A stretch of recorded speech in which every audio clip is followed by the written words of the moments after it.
All right, we're going live. I don't know why. I had a busy day. Whatever. I felt like going live. Surprise chat. See what happens. See who comes on here. And we got Vanessa Kitty and Bobby Barlow is here. Good to see you guys and girl. So let's see who shows up on a surprise chat here. We've been rambling, scrambling, playing with 3D printers and all kinds of stuff. And then I had a buck in the front yard just now. You might see that in a video before this. It looks like the same buck, but my wife said there was like 8 of them out there. I go out there and there's only 1 and 2 cats. Cats! So I only saw 1. Anyway, are we live? Do we sound okay? I don't know. No one's here to help me, so we'll see what happens. All right. Looks like we're live.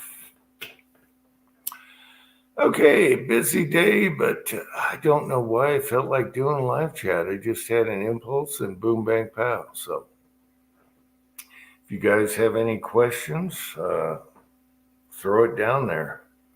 You're good? Okay, thank you. Thanks, Bob. Do you go by Bob or Robert or Bobby? Let me know. Reply back. Do you go by Bob, Robert? What did your dad call you? Okay, what did your dad call you? Robert? Bobby? Bobby? How did he, when you were bad, what did he call you? That's the best. When you were bad, what was his name for you when you were bad? Was it Bobby, Robert? Whatever, Barlow? No. Anyway, I'm just curious about this stuff. Oh, Bobby, okay. Bobby, bad Bobby, bad. All right, I don't know why I'm doing this chat. I hope people come on here. I hope Preacher comes on. He can't do Wednesday or Saturday, so Preacher's day off. I used a little spice on his ribs the other night, and boy, that was good.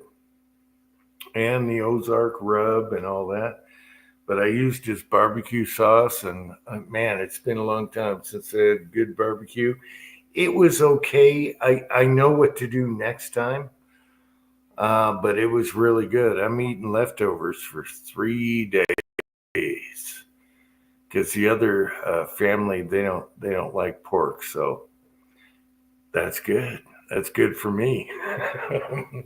Anyway, all right, Bobby. So we called you Bobby when you were bad. There's nothing like a good punishment. I will say this. If kids were punished like they used to be back in the day, we wouldn't have this TikTok problem where you got women wearing beards or men wearing beards looking like women. I don't get what's going on in this world anymore. It's hard to survive watching out there what's going on there. It's just crazy town. And I think that's the internet that's the problem. Let them start a lawnmower and rebuild a carburetor, and then we'll talk about beards on men or women or whatever they call them, they, thus. I'll probably get deleted for this, but whatever. I can't do the pronoun thing. I'm too old school. I can't keep up. All right. It's crazy out there. We only have a month until the election. And if we don't win this election, we're done. We're done. We'll never have the amount of votes left ever because they already set it up. You know what's going on out there. And you got immigrants living in hotels that I've never been in such a nice hotel in my life. You got immigrants living in them, and it cost me $1,000 living that thing. So, what the hell? I don't get it. All right. Why are immigrants living in high-class hotels in New York. They cost you a fortune. There's no way I'd pay for that. And they're living in it, and they're probably just trashing the whole thing like a rock star. You know those rock stars that were bad? Ozzy Osbourne putting his crap all over the walls, things like that. It happens. At least Ozzy could pay for the damage. These are tax-paying dollars here. A good thing I don't live there. That wouldn't happen here. They'd get popped. So, whatever. Anyway, I guess no one's going to join the chat. So, oh, Pat is here. Pat, you got to come on and save my ass. Where are you, Pat? Somebody save my ass. Otherwise, I'm going to run out of stuff to talk about. Anyway, we got immigrants in high-class hotels that are probably trashing it like Ozzy Osbourne, Led Zeppelin, all those other bands, and they can totally get away with it. Meanwhile, Americans are homeless on the streets, and they're putting immigrants in these high-class hotels. I don't get it. Somebody explain to me, make me understand what's going on in this country right now. Oh my gosh, here we are. Thank you, Pat.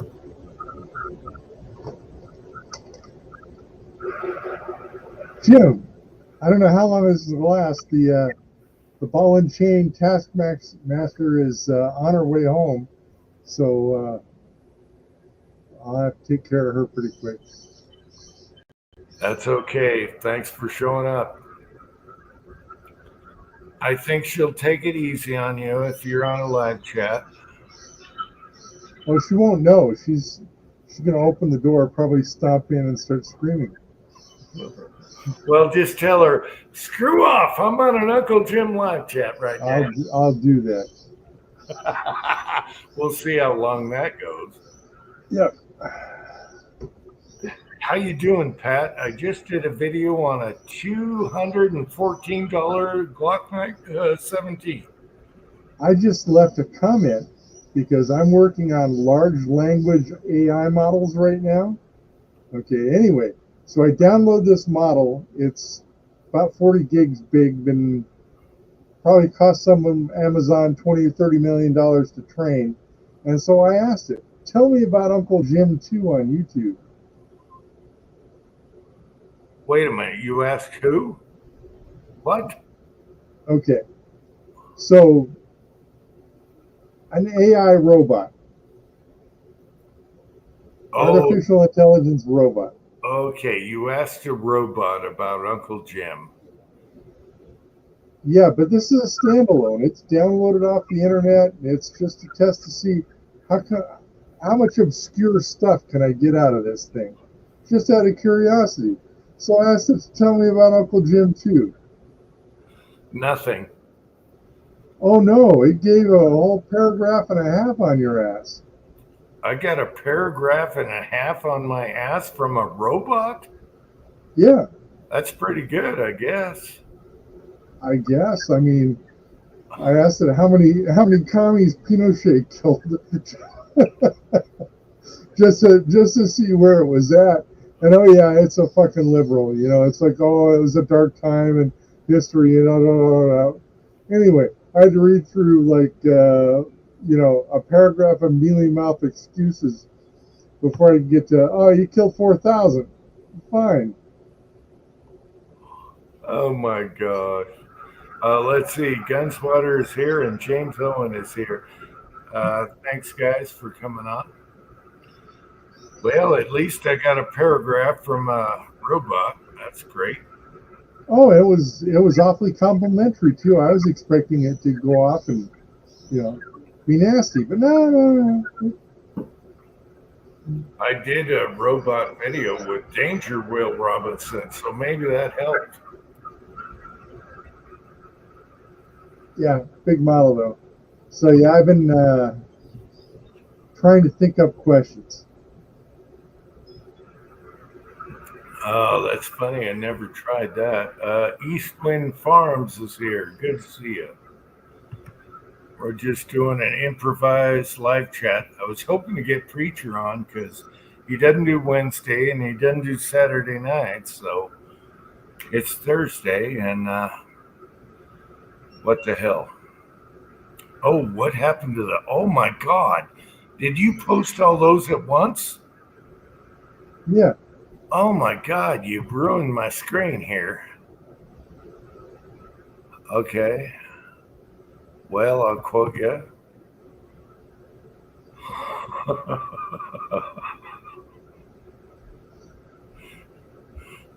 You know, Pat, yeah, I don't know where you get this stuff, but oh my gosh.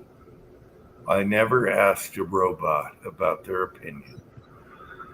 You got tons of these paragraphs.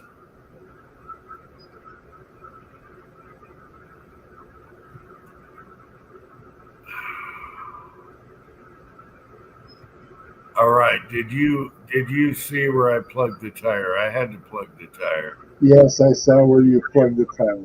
I had to Yeah. plug the tire, and then I got to call the guy, see if he can give me the same deal as my mechanic retired, and this guy has his company now. It's a lot cheaper Same than dealer divorce. of the tires I want, so hopefully that'll work out. But I'm afraid about the price. He didn't call me back today on the quote. Yeah, a $15 Amazon patch kit is so much cheaper than a divorce. Yeah, I didn't even get that on Amazon. We have the patch kits in each car. And Tin Man said, "Oh, that's a little close to the sidewell." And I said, "No, as long as it's in the tread, the air is dead, and it's holding air." I looked at the tire today, so I didn't say anything. Nope.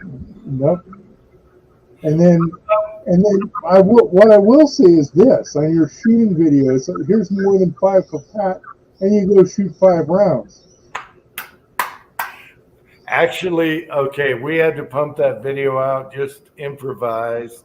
I forgot I had a frame that would fit that slide, so we went out there and shot plus speed hollow points, and then off the video I shot it afterwards. And I noticed if you aim 6 o'clock, you hit the swinger every time. The sun was hitting over the top. And I aimed 6 o'clock, I was hitting it every time. So I'm pretty impressed with what he got for parts. I was like, damn, I'd take that upper all day long. And he got everything total is $214. Uh-oh.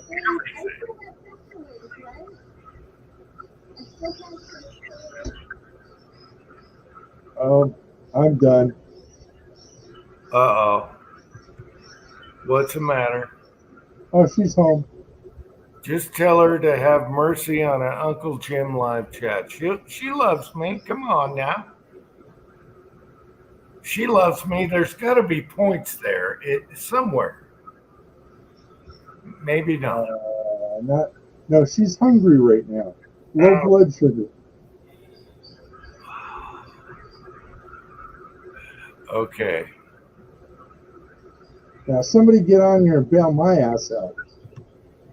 Well, if they don't, we're just going to cut it off. I'll just keep rambling and everything. But yeah, go take care of your girl and your birds and your snake.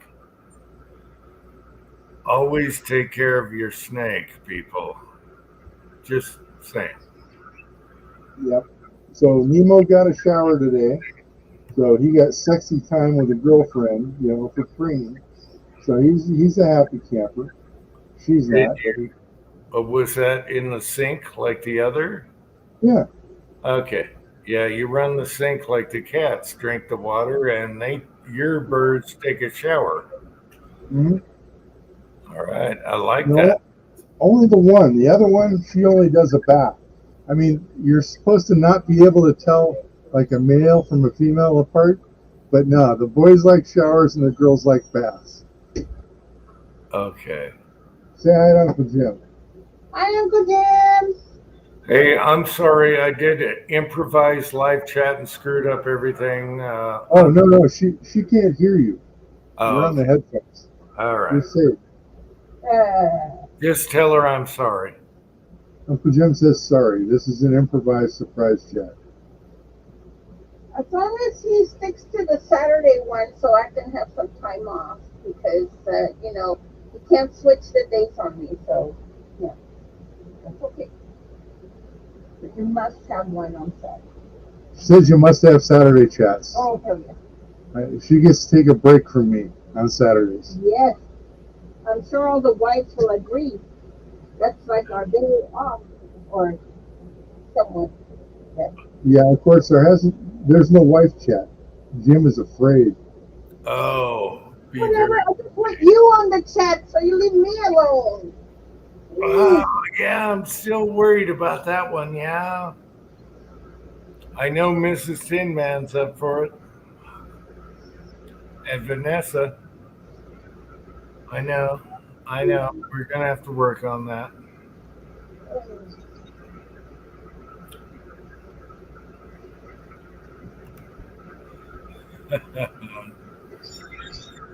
Yeah. So we'll have to do that sometime. Oh yeah. Yeah, it's going to be bad, bad, bad. Okay, looks like they got a reprieve. There's the camera. Fine. Anyway. So what have you been up to? I mean, other than like playing with your son's new toys. Yeah, just working in the yard, equipment, everything. I know winter's going to come in another month or so. I got to make sure everything's good. Ordered tires for the wife. If the guy gets back to me, all that stuff. It's all maintenance. You saw the wiring in the van. Did you see that? Oh yeah. So back when I was a service writer for Chevy, for the S10s and the Astrovans, they kind of do it backwards on the window switch, or the lock switch, I mean. So most of the time when there was a failure, it was the switch itself. So yeah, I know you've been like twisting stuff around, but I think the door locks worked on that because the switch cut the ground, not the power. And so it was always the switch. And it was Really? always, yeah, and it was always weird stuff on that, if I remember right. So it And was push button up and down switch. Bring this here, boy. Pat will appreciate here. Oh my God. What the hell is this? You wanted a big lever on the side of it. Oh my God. Okay, so it's the switch itself, huh? yeah, so before you take a razor blade to that harness and rip the door panel off, Yeah. I do a switch. They're like $5. Just the switch up and Just down. the switch. Yep. Are you kidding me? No, I'm not. But the other Why- problem with that was it might not be that switch. It could be any one of the power door lock switches. But I don't think you got two on that one. It's got to be the driver's side. That's what's going to wear out, you know. Everything else works.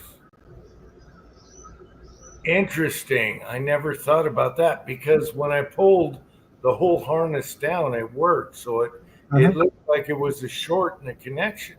Yeah, I know. But I was just thinking from back in the day, it was never a short in the connection. It was always the switch. Okay. You want to see something funny? What do you call that lower, bud? Brick AR. Okay. My son peed out the brick AR printed. And I'm like, I love this thing. Have you seen the brick AR lower? You can print No. out. Okay, James Puller's here. Hey, James, and Gunswater is here. All right, so my son printed out the brick lower, and it's heavy duty. I like everything about it. until I went to the safety. You can't engage the safety. It's in the way. It's so bricky, right? And so he went out and tigged this up. I told him, okay, I want a lever where I can reach the damn safety instead of having it half on the whole That might time. actually be too big now. Yeah, he says it's probably too big. This wasn't what I was thinking, but let's do a close up here just for Pat's amusement. Anyway, this brick AR lower, the back, it's so bricky, the safety lever is hard to get to unless it's at about halfway, right? And I was like, no, you're going to make a little ledge on the safety because I ain't using nothing that you can't hit the safety and put it back on. I think he went overkill here, but I said, hey, I got lots of spare parts. Have fun. I showed him the parts bin. Have fun with it. And then he TIG welds this up. I got to show you. It's hilarious. It's a little overkill. I didn't want it this extreme, but here we go. What? All right. I didn't want it this extreme. All right. Oh, he's going to put it in. Yeah, I do. He's going to put it in it right now, but he put a huge lever on it to get out of the way. All right. He's saying, give it. All right. Put it in there. And then we'll show you an airsoft gun in a minute. All right. That thing is way overkill. That's nice. No. It's huge. No. That is not what I wanted. Hey, bring it over here. It's airsoft. Oh. No. That's bad. I could cut it shorter. Where's the grip? Put the grip on there. Yeah, Son of a bitch. Put the grip. We got to wait for the grip. Anyway, he went overkill. No, I just wanted a little flap that was lower because this thing is built so tough. It got in the way of the safety. You couldn't even use it unless it was half cock already. And then you could. No, I don't want that. So even if it's a range type deal, for airsoft, of course. Anyway, he's putting it in right now, and we'll show you. It's overkill. No, he's laughing his ass off, and that's what counts. Works. I know it works, but that's the fun about this stuff, Pat. You fabricate, you get a little overboard, just like these engineers that were. Yeah, you can shorten and bob it. I definitely shorten that thing. Anyway, I'll show you that in a minute. This is hot off the press. He just TIG welded that. We've been doing a lot of stuff tonight, playing with his little Glock toy and everything. That worked great, by the way. Whoever's upper he bought had a really stiff recoil spring, but it worked with plus B ammo. No problems. You saw the video. Yeah, I saw it was pitching the brass almost over your right shoulder. I know. I was like, damn, that recoil spring is really stiff for something that's not suppressed. Uh-oh. All right. He's got it in here. It's so comfy. It's so comfy. No, it's not comfy. That No. Oh, no. All right. My son says. It's too big, but it's comfy. My son says it's so comfy. All right. Well, we got. Oh my God. No. Oh, Preacher's here. Oh my gosh, Preacher's here. Preacher. How are y'all? Oh. I'm glad you showed up. That's why I did a Thursday. You don't do Wednesdays or Saturdays. Yeah, today just happened to work out. I was like, wait a minute. I got an email from Uncle Jim. I was like, oh, he doesn't want a barbecue recipe. He just wants to have a live chat on a Thursday.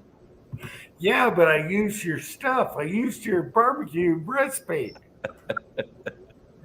And I butcher meat all the time, and it worked out good. Good. It looked good for oven cooked. It looked pretty good. It wasn't bad. I want to do it, in the barbecue, smoking it on one side. But for now, I had to know. I got to know. So Yeah. it worked out good. I used your chipotle and I used some Ozark rub, and I did the preacher's You souped up some barbecue sauce, didn't you? souped up the cheap barbecue recipe sauce. It was a little spicy, but I like spicy, so that was good. Good deal. All right, let me show you guys this right now. The son just checked this up. It's ridiculous. It's overkill. We're trying to get past this peed out airsoft blower here. Let me do a close up and then we'll continue. It's way overkill. All right, we got the lever now. It works. It does work. It works. It's really good. It does work. Okay, there's the okay. lever. But on the backside, you got to bob it. You got to. I'll make it small. Yeah, but there you go. There's this is, what do you call this lower? Brick AR. The brick AR. It's bricky, and that's why. See how all this is recessed in there. That's really nice that it's recessed, and so it's super beefy. This thing is beefier than hell. However, you can't get to the safety on the airsoft lower here. So he put a lever on here, but it's a little too much. Back to the factory. All right. Anyway, Pager's probably laughing. Both of you guys are laughing. It's good to see you. It's good to see you guys. A couple of my favorite men. It's awesome. I know you're busy. You don't do Wednesday, Saturday, and I was hoping you came on, and boom, a poof, you came on. Yep. That's last awesome. Saturday I was in Grenada, Mississippi. Oh, I've got a couple weeks coming up where I'll be in Georgia, 1 week in South Georgia and 1 week in North Georgia. And a lot of times I'm here, but I get home late. I'm home and I'm tired and I've got to get up early and drive. So I just go on to bed. yeah. I got it. And now you got this bookstore thing. You still got that? Yep. That's where I spend my Saturdays. And down in Van Buren in historic downtown, I have a free Christian bookstore and I give away books. And so I work it till 5 or 6 o'clock. And then a lot of times I leave there and I drive to wherever I'm going to be preaching Sunday, or I go home and go to bed and get up early and drive there in the morning. So it just never really, I just don't stay up late on Saturdays anymore, or I'm in a motel somewhere, Yeah, I get it. It was just good to see you tonight. I was hoping. And I actually went to the range today and shot guns for the first time, and I don't know when. I shot my 243. I shot my 7 mag, and I shot a 22-250. Just checking zero. Everything was good. I didn't move anything. But I had a buddy that went. He had a bolt action 350 Legend. He had a new Browning 308, and then he shot a 280 Remington. And anyways, it was good. It was good to go to the range. I picked up a box of empty brass in the trash can of 6.5 Creedmoor. I picked up a box of 243. I said box, like 20 rounds of 243. wow. And then I picked up about 30 rounds of 300 Blackout. Just sitting there in the trash can. I'm like, that's so. Hell yeah. Yeah, I pretty much pay for my range membership with the brass I pick up over there. Yeah, and calibers you like too. Yep. So you're sighting in for yotes and deer. Yeah, yotes and deer. And I haven't been able to hunt much. I've been too busy. I went squirrel hunting the other day, and I shot a few squirrels. And then I had a pastor's lunch, and I served everybody squirrel soup. And I called it limb chicken stew. And they were like, "What's a limb chicken?" I sent them that picture, and if you notice, it's here. It's headshots only, baby. Oh yeah, baby. All right. Yeah. Yeah, and so a couple of those guys, they'd never had squirrel before, and man, they cleaned out a large crock pot of squirrel soup. It was gone, and they were like, "Man, you need to cook that more often." I was like, I'm good with that. I love it, So. Oh, that's hilarious. I don't know if you saw the video, but I was shooting like one of my son's Russian movie guns or whatever, and a squirrel popped up right on the boulder, and I said, "Oh, wait a minute." And I got out the gun you shot the princess's tits with. Yeah. Okay, and I nailed that thing. I nailed it in the jaw, and it was the most blood I've ever seen with a squirrel. It went all down the boulder. I don't know if you saw the video. I did. Did you? Yeah. Okay. Watch everything on TV. I don't hardly ever comment anymore because I'm always watching it on TV. Okay, so you saw the video. That was the most blood I've ever seen with the squirrel shot. Yep. And I just grabbed it and I just rested my elbow on the table. And I was like, boom. And I got him right here. And I cannot believe how much blood came out of that headshot. Yep. Yeah. In Arkansas, they eat the brains. A lot of people eat squirrel brains. And I'm like, dude, if you shoot them in the head, you don't have to eat the brains. Yeah, we didn't have any brains left on that critter. We checked him over pretty good. He was gone. I'm glad you saw that one because that stain is probably still on the boulder right now. Huh. Oh, that was Pat, funny. what in the world have you been up to? Well, I found a new barbecue joint about a mile closer to my house. Oh, you bastard. Yeah. You bastards. This was, I don't know if it's Young Dick Dong or what it is, because it just says Tofu Barbecue. That's it. No name. Is it real Southern style barbecue or is it Asian barbecue? What's that? It's not barbecue at all. It's like tofu soup. I don't know why they call it barbecue.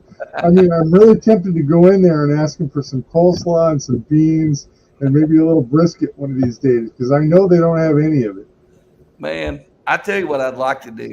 I would like to make another trip out to Utah, but right before I go, I'd like to smoke a whole brisket and a pork butt and show up at Jim's with a brisket. All that we had to do was get it off ice and slide it back in the oven and warm it up and do brisket and pork shoulder and make some slaw and some sauce and have a big Arkansas barbecue brawl.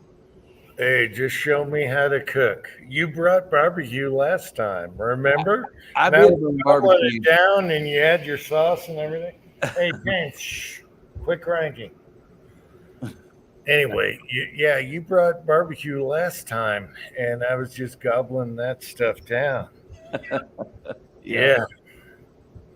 You got to love Preacher. Anyone that gets a visit from Preacher is blessed. All right? It's a, what do you call it? I'm trying to think of the word. I went brain dead. Damn it. My son got married on the 6th of September, and I cooked barbecue for the reception after the wedding. And people were like, "Where did you get this brisket? Who catered this?" And I was telling them it was House of Harold. And they were like, "House of Harold? Where the heck is that?" And I was like, "Well, you're looking at him." And there's no way, dude, that you made that. And I said, "Yeah, actually I did." And man, I had people like wanting to buy it, want me to cater their next event and stuff. And I'm like, I don't have time to cook like that. But I would like to cook a brisket Texas style with a big old thick black bark on it from just salt and pepper and slice it up and golly. I cooked 2 briskets and they were gone. I mean, gone. People were, I think they were sticking it in their front pocket, trying to sneak it out. Yeah, no, it's so I good. think I did 2 briskets and 4 pork shoulders, and I had a couple of pork shoulders left. So I said, hey, if any of you would like to take any barbecue home, come up here and I'll fix you a to-go box. And I gave away the other 2 pork shoulders like in about 15 minutes. It was all gone. So Yeah, I just can't get good food around here. I'm trying to scramble on my own. I think I got it down, but I want to do it on the barbecue and smoke it on one side. I don't know. That Chinese and Mexican, I can't get good food around here. Everyone likes cardboard. Why do they like cardboard? I want flavor. Yeah. It's tough. And Pat can just walk down the neighborhood and get this guy just cutting beef off a side. You bastard. Oh, yeah. The funny thing was in Grenada, Mississippi last weekend, these people would just drag up a smoker on the corner and set a cardboard box out there, said barbecue for sale. And there were 2 or 3 of those. And just had a smoker going in a cardboard box, said barbecue for sale. I guess you just pull up there and you got to know where you're going. But that's a pretty common thing in Mississippi. See, lately it's an ethnic thing out here. We've got Armenians like everywhere, and there you can get shish kebab in 5 different places between here and the Vons. So, yep, if you like lamb, this is the place. Yeah, they like to hang it and just like cook it on a thing, and you got a triangle thing you cut. No, this is on these like triangular metal skewers over charcoal. I mean, yeah, the Armenians slide it on a flat piece of metal and they set it down over coals and flip it over. Yep. They'll have like 50 of them lined up in a little trough. I love eating ethnic food. However they fix it there, I don't care whether it's Israeli, I don't care if it's Palestinian. I just want somebody that lived there that knows how to cook it to make it. Yeah, exactly. I don't care if it's Mexican, but I want somebody that lived there that knows what they're doing to cook it, and I can appreciate it. Yep. All we get is cardboard around here. What, China Express or whatever? Garbage. Anyway, hey, I wanted to ask you, Alex Pereira, what a beast, huh? I mean, my man, Shama, baby, Shama. So they just had a big fight in Utah. He came early to get used to 4,000 feet. I'm at 7,000 feet, but they were talking about altitude. I'm like, come on, I'm an old man. I'm twice the altitude as you. Anyway, I love Alex Pereira. Do you, Preacher? Oh, yeah. Yeah, you're twice the altitude and you're smoking non-filter roll your owns. Yeah. I told him and what's his name now? I went brain dead. He was training with him to come up here and hike around, get used to the altitude. So anyway, love that guy. And he wears engine hairdress, Yeah. Yeah, he comes out and does that, draw his bow and shoots it at him. Yeah, he has the best walkout ever. Yeah. Sean Strickland trained with him here in Utah. Strickland and him, oh my God. Dude, I want these guys. Yeah, I want these 2 guys on a video. Hello, this is Uncle Jim. And I got Sean Strickland and I got Alex Pereira, but it didn't happen. Yeah, that would have been awesome. Anyway. Okay, boy, you can keep grinding. Son is out in the garage fabricating. Oh, locked the door on him.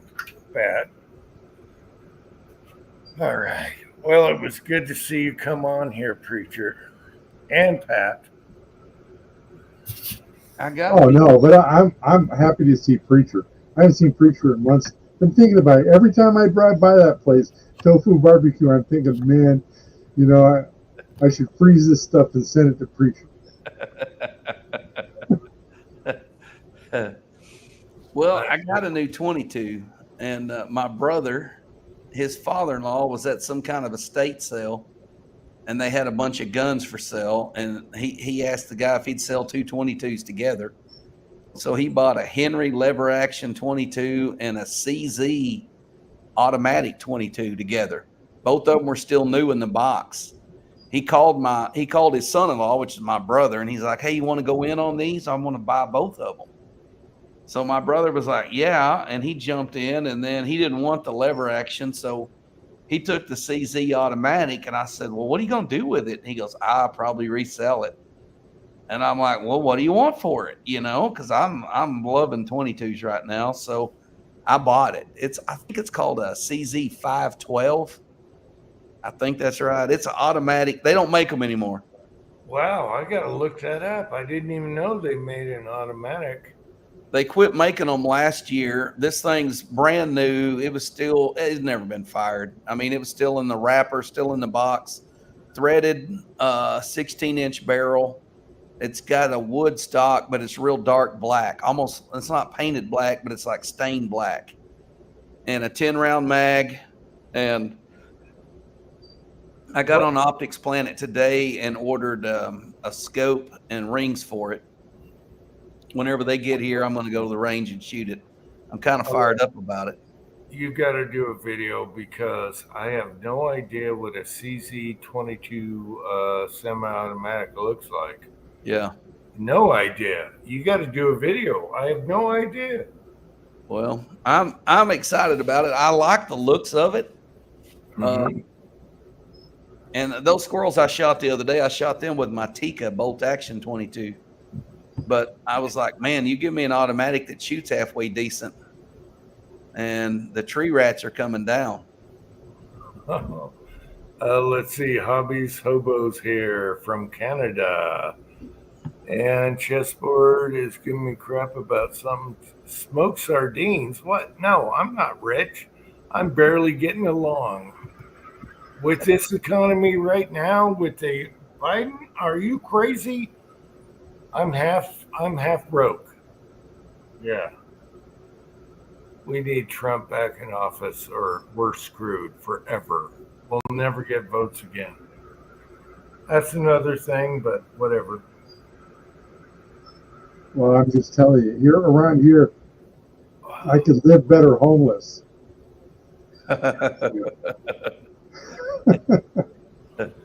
Yeah, the Biden's got it better than the homeless, I'll tell you that. Better than Americans.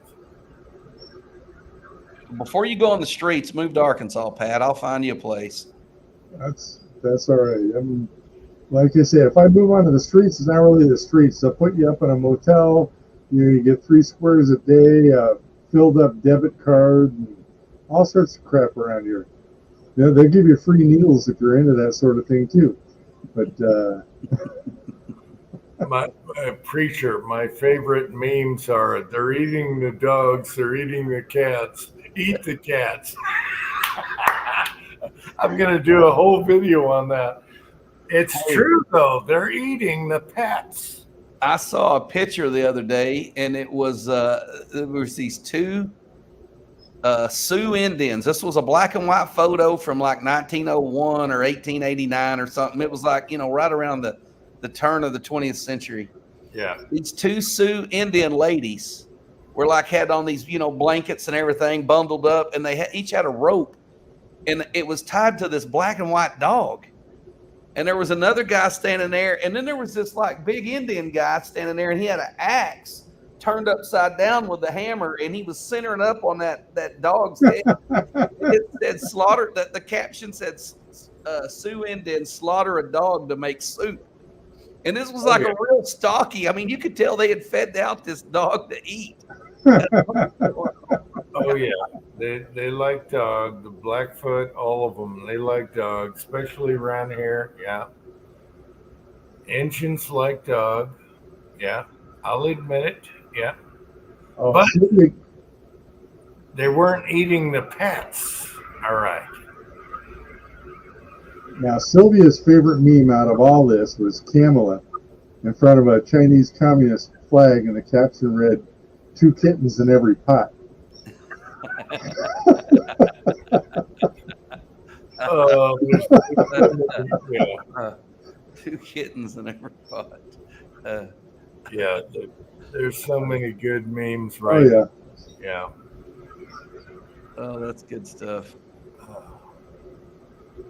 I can't imagine eating Leon. He's right here right now. I could grab him, but he's gonna buck. Can I grab you, Leon? Come here. Come on. Come on. I haven't heard the term Blackfoot used since I was in Florida. And they were a pretty good band back in the day. Yeah, they had a yes. That was late '60s, I think. Late '60s, early '70s. Anyway, there is an engine band. Yeah.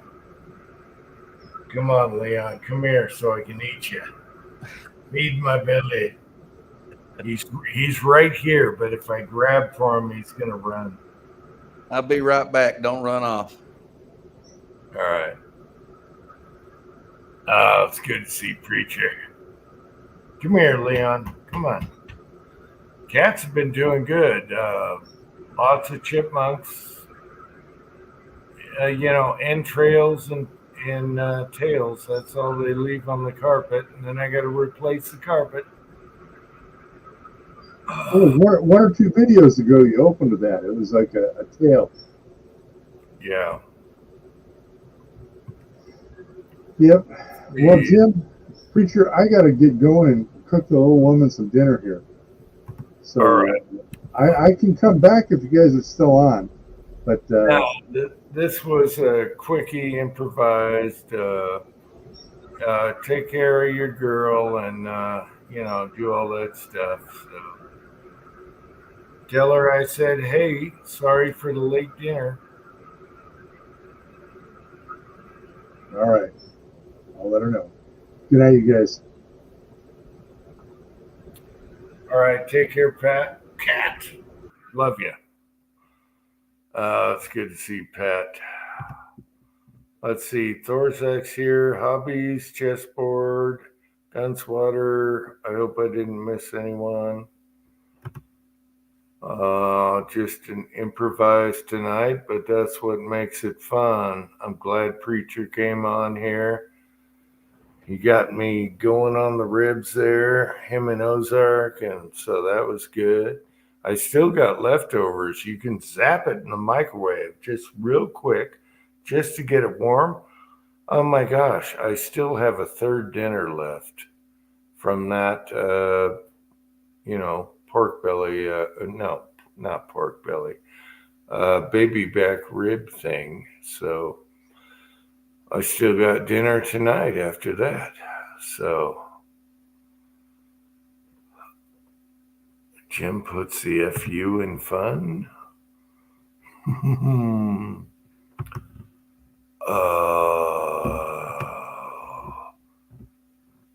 Go to Mexico and come across illegals.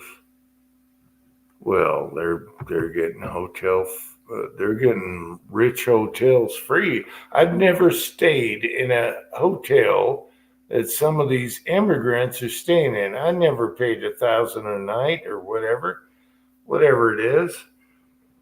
So, what about the Americans? North Carolina. Let's talk about that. I think Preacher is back. I think Elvis Ammo moved to North Carolina and then it got trashed. So I'm wondering about Elvis Ammo right now. What happened to Pat? Did he have to run? Yeah, he had to go. He's got to make dinner for the girlfriend. So he could have gone out and got one of those chunks of beef laying on the sidewalk food, but whatever. Anyway, it didn't have I've to got be several buddies that live in Western North Carolina, right there where it hit. And I've got several preacher friends that live out there, and I go out that way a lot. yeah. And man, they are telling me, one of my buddies texted me Tuesday night. He said he just got his power on. He hadn't had power in 12 days. And he lost about a square of shingles off his house, just kind of blew it off one little strip. So he had water all in his attic, all in his house from no shingles, and then no electricity. So he had to buy a generator and get some fans just to dry his attic and house out, keep it from molding, and just basically turned into just kind of a sweat box. And now he's got his power on, so he can really get some stuff done. He had a tree fall on his truck. Another preacher friend of mine has his wife, her dad passed away and left them a set of storage units. And so they have a person that runs them, and then they get an income off of it. He said 60% of his storage units had water 4 foot tall in them, 4 foot deep. Oh, God. You can imagine everybody's stuff that's stored in there is 4 foot of water. And they're 35 feet above this little creek that flooded.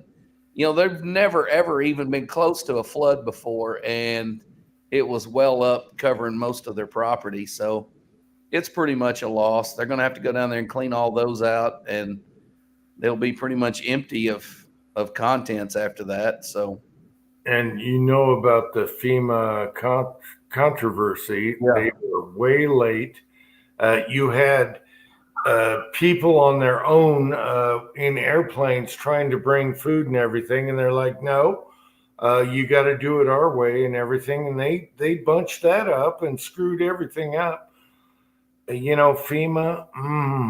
I'll be in South Georgia in a couple weeks, and the pastor down there told me that in South Georgia, FEMA is stealing everyone's supplies. So if you donate, like somebody shows up with a truckload of bottled water, FEMA commandeers it, calls it theirs, and then gives it to them and says compliments of FEMA. Yeah. And it came in from some church or some charity group. Yeah, you got all these citizens trying to help other citizens in a different state, and they stop it, and it's a nightmare. This has to stop. Okay, it has to stop. And FEMA does not like conservative or swing state countries or states. They don't like conservative states, so they're going to screw you over every time. And the same person running FEMA is just like the same people that were on Trump's security guard at the beginning there. I'm not saying, I'm just saying. So, you know what I'm talking about. I know exactly what you're talking about. Yeah. They're the same people running this crap, and it's garbage. Hey, Jim, you remember back in like the 2000s when we had the big one? It was like that 8.5 earthquake. Remember that? Everything just got kind of screwed up around here. Yep. The only place that FEMA showed up was Seattle and Tacoma. Everybody else, you're screwed. Yeah. Conservative, you're screwed. Yeah. Yep. Yeah. So that's all got to be fixed, but it's a good thing they were exposed for how bad they did there. And it's a bureaucracy. They got layers and layers and layers of procedures.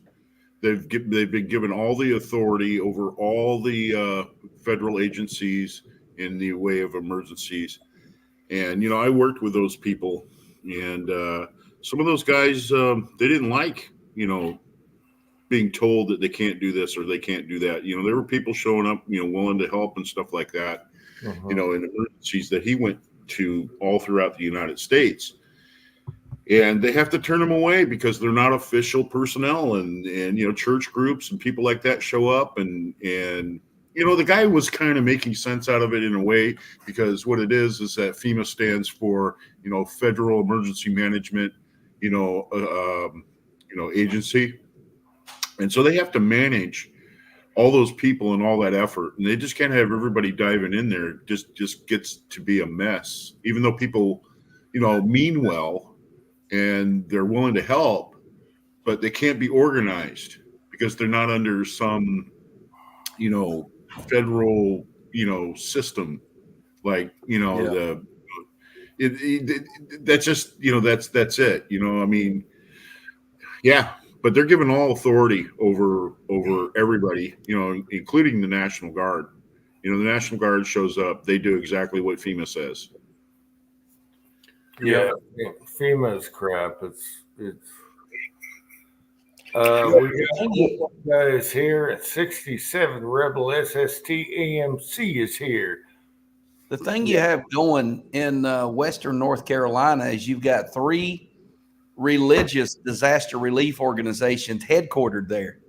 So you have Franklin Graham and Samaritan Purse, and Samaritan's Purse does a whole lot of stuff. And then you have another group called Anchor Baptist or Anchor Ministries, run out, I think, Calvary Baptist Church, but they send disaster relief stuff all over the world. And then you have Ralph Sexton Jr. has a ministry there. These are like global relief ministries that are all headquartered right around Asheville. And Asheville's kind of the center of it. And so these groups know how to handle things, but Phoenix doesn't have the funds. I mean, they don't have anything in the tank. And they used it up in their administration. Yeah, they used them all down on the border helping immigrants. Well, it was exposed that they used all their funding on immigrants, and it's exposed now. And what about Americans? Yeah. So, that's actually truth, even though YouTube right now might say that's misinformation. That's where they spent their money on, and same with wars abroad. So what about our people? What about Americans? There's only one guy you should vote for that thinks about America. They need all those votes coming across the border, Jim. Yeah, there's tons. Yeah, I mean, that is their constituency. Yeah, you saw Waltz with Minnesota. And, anyone can just automatically vote because they're automatically a citizen, but they didn't go through the green card. What the hell is going on here? Yeah, it's crazy town, people. This is our last chance. I'll say it again. This is our last chance to get viable votes. After that, we're screwed. If we don't win this time, we are done, and it's up to you. Yeah, Jim, I hate to say this, but I'm waiting for the Planet of the Apes video. Really, quite honestly, if Camille wins, you're gonna ride in on a horse and you're gonna look like one of them guys out of the Planet of the Apes, and you'll have your Planet of the Apes rifle, and you say, "We're there, buddy. We are there. We have crossed the line." Yeah, I'm ready. I'm ready. I'm there. I'm ready. Yeah. We are ready. Anyway. Yeah. Maybe they should sell all that ammo they bought for the what was it? The IRS agents. You remember they bought like all the 9mm ammo for IRS agents, and so I guess maybe they should sell that and spend the money on disaster relief. That's just corporate welfare. A lot of these ammunition companies, they've been really feeling it. More and more gun laws means less and less people have, the funds and stuff to go out and shoot, or there's laws that, govern whether or not they can shoot. And not just that, look at the reloading, community. It's just exploded. Everybody's reloading now. So all these components are being sold, and all the people are making this stuff at home. And so you got these companies out there that, their sales of already loaded ammo is like at an all-time low. So the government comes in there and they buy, lots and pallets and everything else of loaded ammunition so that their buddies don't lose any money on it, the investors and stockholders and all that. Yeah, but why does the IRS need ammo? Who in the IRS is carrying a gun? Right. Why would they need one? That's the Internal Revenue Service. Are they going to start extracting revenue? I mean, why do they need ammo? Well, Right. why would they arm all of them and give them all that money? Bad. No, bad.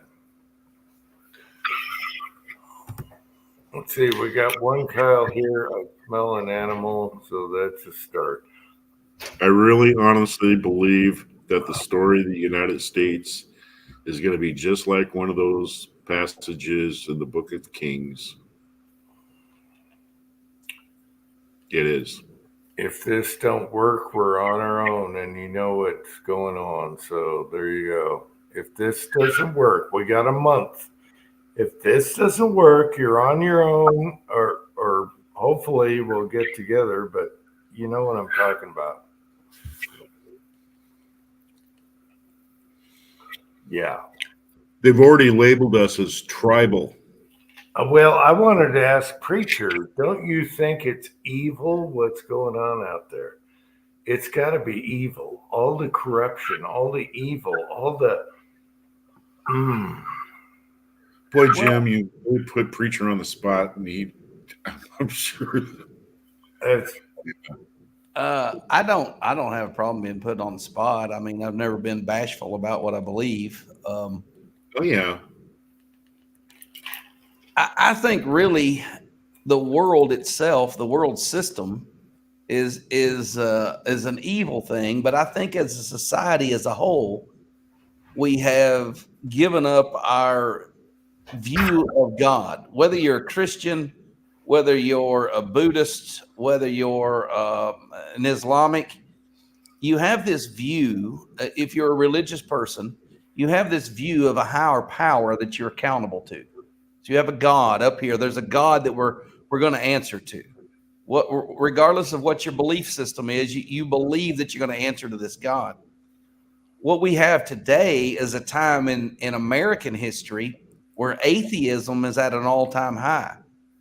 So if you don't have anybody that you're accountable to, if you can get away with it, good. This life is all there is. There's no afterlife. There's no settling with God. There's no justice. There's no judgment in the end. And so anytime you have a society that's not being held accountable to a God, you end up with a society that does whatever's right in their own eyes because there's no fear of repercussions. Mm-hmm. And so I think both political parties are by and large atheistic, and they may say, "Oh, I believe in God because I want the voters," but their actions don't act like it. Whereas our forefathers opened every session of Congress in prayer. Our forefathers had a general, we put in God we trust on our money. We did all sorts of things where even if you weren't Christian, even if you weren't Protestant, if you were Catholic, or you were Mormon or whatever, you still had this belief in God. And I think the problem that we're dealing with today is we have an entire nation with a high percentage with no fear of God. And if you have no fear of God, basically you can do anything you can get away with. And that's why we're seeing what we're seeing. That's my take. Harold, what I meant by that, I didn't want you to feel like you had to put on a sermon, but even a non-believer, if you were just to show them, okay, the events that is going along here and what you just said, they couldn't argue that it makes sense of what you just said, that what you said is the truth. Yeah. They could not argue that. See, they have no argument because they have no foundation. Yeah, you have to have in order to have morals, you have to have some kind of compass that tells you what those morals are. And so every society believes, the Bible says only a fool says in his heart there is no God. I don't think anybody believes, even if you believe in full-blown evolution, There's no way that all this stuff just evolved without the influence of God. I don't believe in evolution, but creation testifies to a creator. Now, how God created that, we can debate that based upon our religious system. But we live in a society with more atheists than we've ever lived in before. And if there's no atheists, how do we determine right and wrong? Atheists and different genders, him, her, all this stuff. I can't keep up with all this stuff. That all stems from an atheistic view. If there's no creator, there's no accountability in creation. If this is all just here by random chance, do whatever you want. This is all there is. And this is how we end up with the what is it, the acronym YOLO, you only live once. YOLO, you only live once. And that's what we're living in a society. So you have a low view of God or no view of God, and you have no moral compass. So everybody does that which is right in their own eyes. The last time we saw that globally was in the time of Noah's flood, if you're looking at it biblically speaking. And so anytime you have a low view of God, you end up with a man really at his worst. And the Bible, Jesus talks about Christians being salt and light. They illuminate darkness. They preserve and stop rot. When Christianity's small, wickedness reigns. When Christianity's large, wickedness is subdued. When you have enough salt, the meat keeps. If you don't have enough salt, the meat rots. And that's a Bible perspective. That's just my perspective. And Dale is here. Hey, Dale. And Kyle is here. The other Kyle. I don't know which Kyle. Okay. Yeah, no, you're right. It is crazy town out there. If you just look at what's going on their side, it's obvious. It's obvious. It's totally obvious. I would put it this way, Jim, and you would understand this. I disagree with the Mormon faith. I don't believe that's the way. But if you go to Utah, that's a nice, clean place to live by and large. I know. Because the people are good, moral people. They live good, moral lives. Their streets are clean. Their towns are clean. Their people are honest. They don't steal. Yeah, they believe in family. And that's right. They have a good moral compass. Now, we can disagree on how to approach the God of the Bible, but if you have a good moral basis built upon a higher power, you end up in a civil society. Yeah, Mormons aren't the enemy right now. It's the other stuff going on. Well, that's your least concern. That's your least concern. Utah as a whole is a good moral place to live. Yeah, they're good, safe towns to live in by and large. They love family. They love storing food. They don't trust the government. They love ammo. I love living here because of that. They are perfect. Yeah, they're great neighbors. I agree. Oh, they're awesome. Yeah, they are awesome. I'm not gonna dig. Yeah, I'm not gonna dig on them at all. The worst neighbors would be atheists because they have nobody watching over them. They're not accountable to anybody. They don't believe they're going to answer for anything they do. If they get my least fear around here is Mormons because they're pretty fucking awesome. So they're Americans. So I don't worry about that. I'm worried about what's going on right now. And if we don't win this year, we are screwed. We'll never get our votes again. I don't care what YouTube does to this live chat, but you will never get your votes back again. You got immigrants with fake votes. You got dead people, all that. They already proved in some states how the election, how do I say this without getting deleted, was fixed. Okay, there you go. They already proved it. I think it was Michigan. They just convicted 3 or 4 election people, that were election, what do you call it? They were in charge. And then the 3 of them, and then 4 people that voted more than once. And they're convicting them right now. So if you say that it wasn't fixed, there's evidence out there in every state, and I don't care what people say. That looks pretty good, boy. All right, that looks pretty good. Airsoft. All right, and click that safety. Anyway, let's continue. It really does go back to what, Harold said, though. We live in a world of people that their moral compass is corrupted. Oh, And, it's do whatever you have to do in order to, succeed in life. Lie, cheat, steal, whatever you have to do. Just do it. And what it does is it does this attitude that, they want to believe that life is fair, okay? And that you have to make it fair for your advantage. You have to take advantage of life and people and all the situations that you come into, whether you got to lie, cheat, or steal, and that all the horrible things that happen to you in your life is by making moral choices. Yeah. it's pretty simple. That is belief. That is the belief of the general population out there, and what they're being taught and what they're being shown as an example right from our government's capital.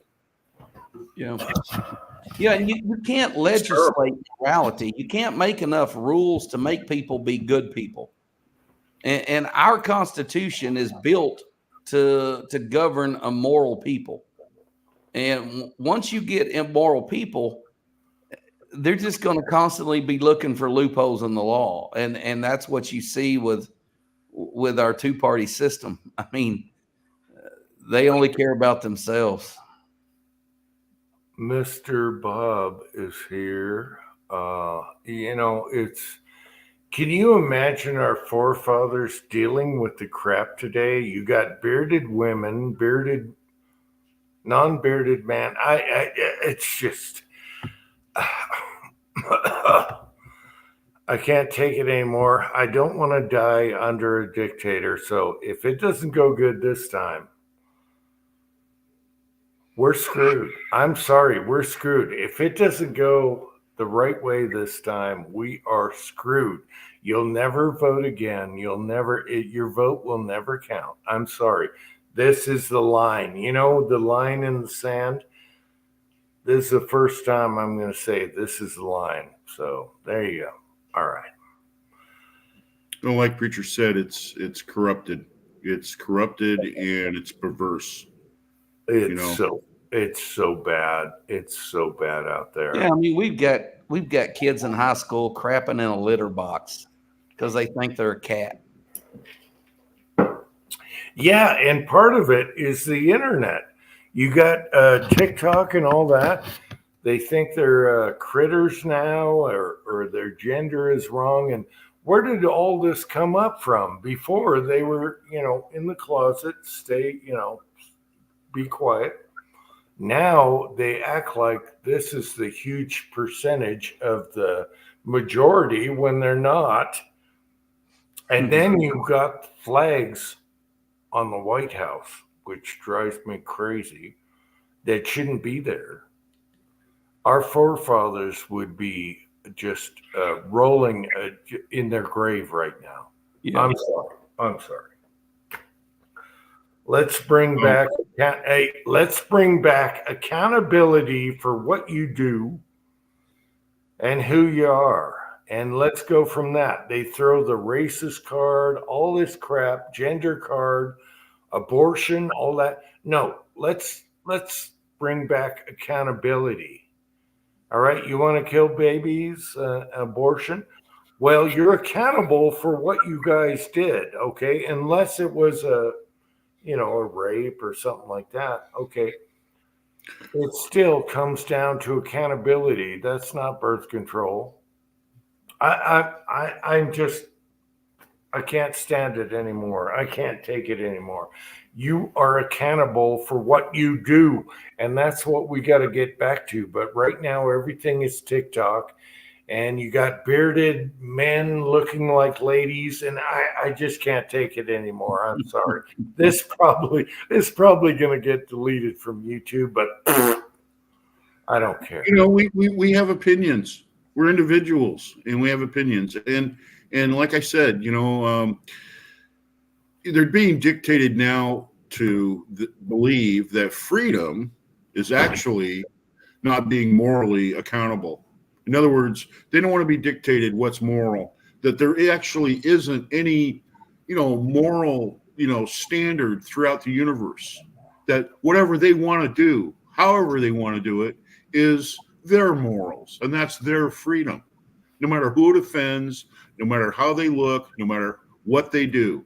And and like I said, they don't want to be dictated to what is moral or where the moral standard is. They don't want to have a standard, and they disguise that as freedoms. Pat has it exactly right. I agree. Totally 100%. Bring back tar and feathering. Put them on the pole, tar and feather them. That's what used to happen, and that's how you take care of that problem. I'm sorry. Bring back tar and feathering. I'm sorry. It was a good method back in the day, and it'd be hilarious on YouTube videos. I'm all for tar and feathering. Pat said Dooley kept things civil. I'm all for actually, that got out of hand. That got out of hand. There was like, you know, I mean, down south, I mean, it got to the point where dueling matches were going on, like there were like 50 a day, you know, in counties and stuff like that. And people were like, hey, you know, we got to do something about this. You know, it was legal to do. I think actually up until about 1947, it was legal throughout the United States that if somebody offended you or somebody attacked your pride or somebody did something to you, integrity. Go up there and give them the glove.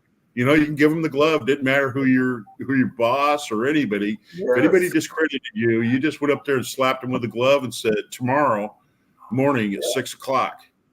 You know, that's it. We're going to do this and get it over.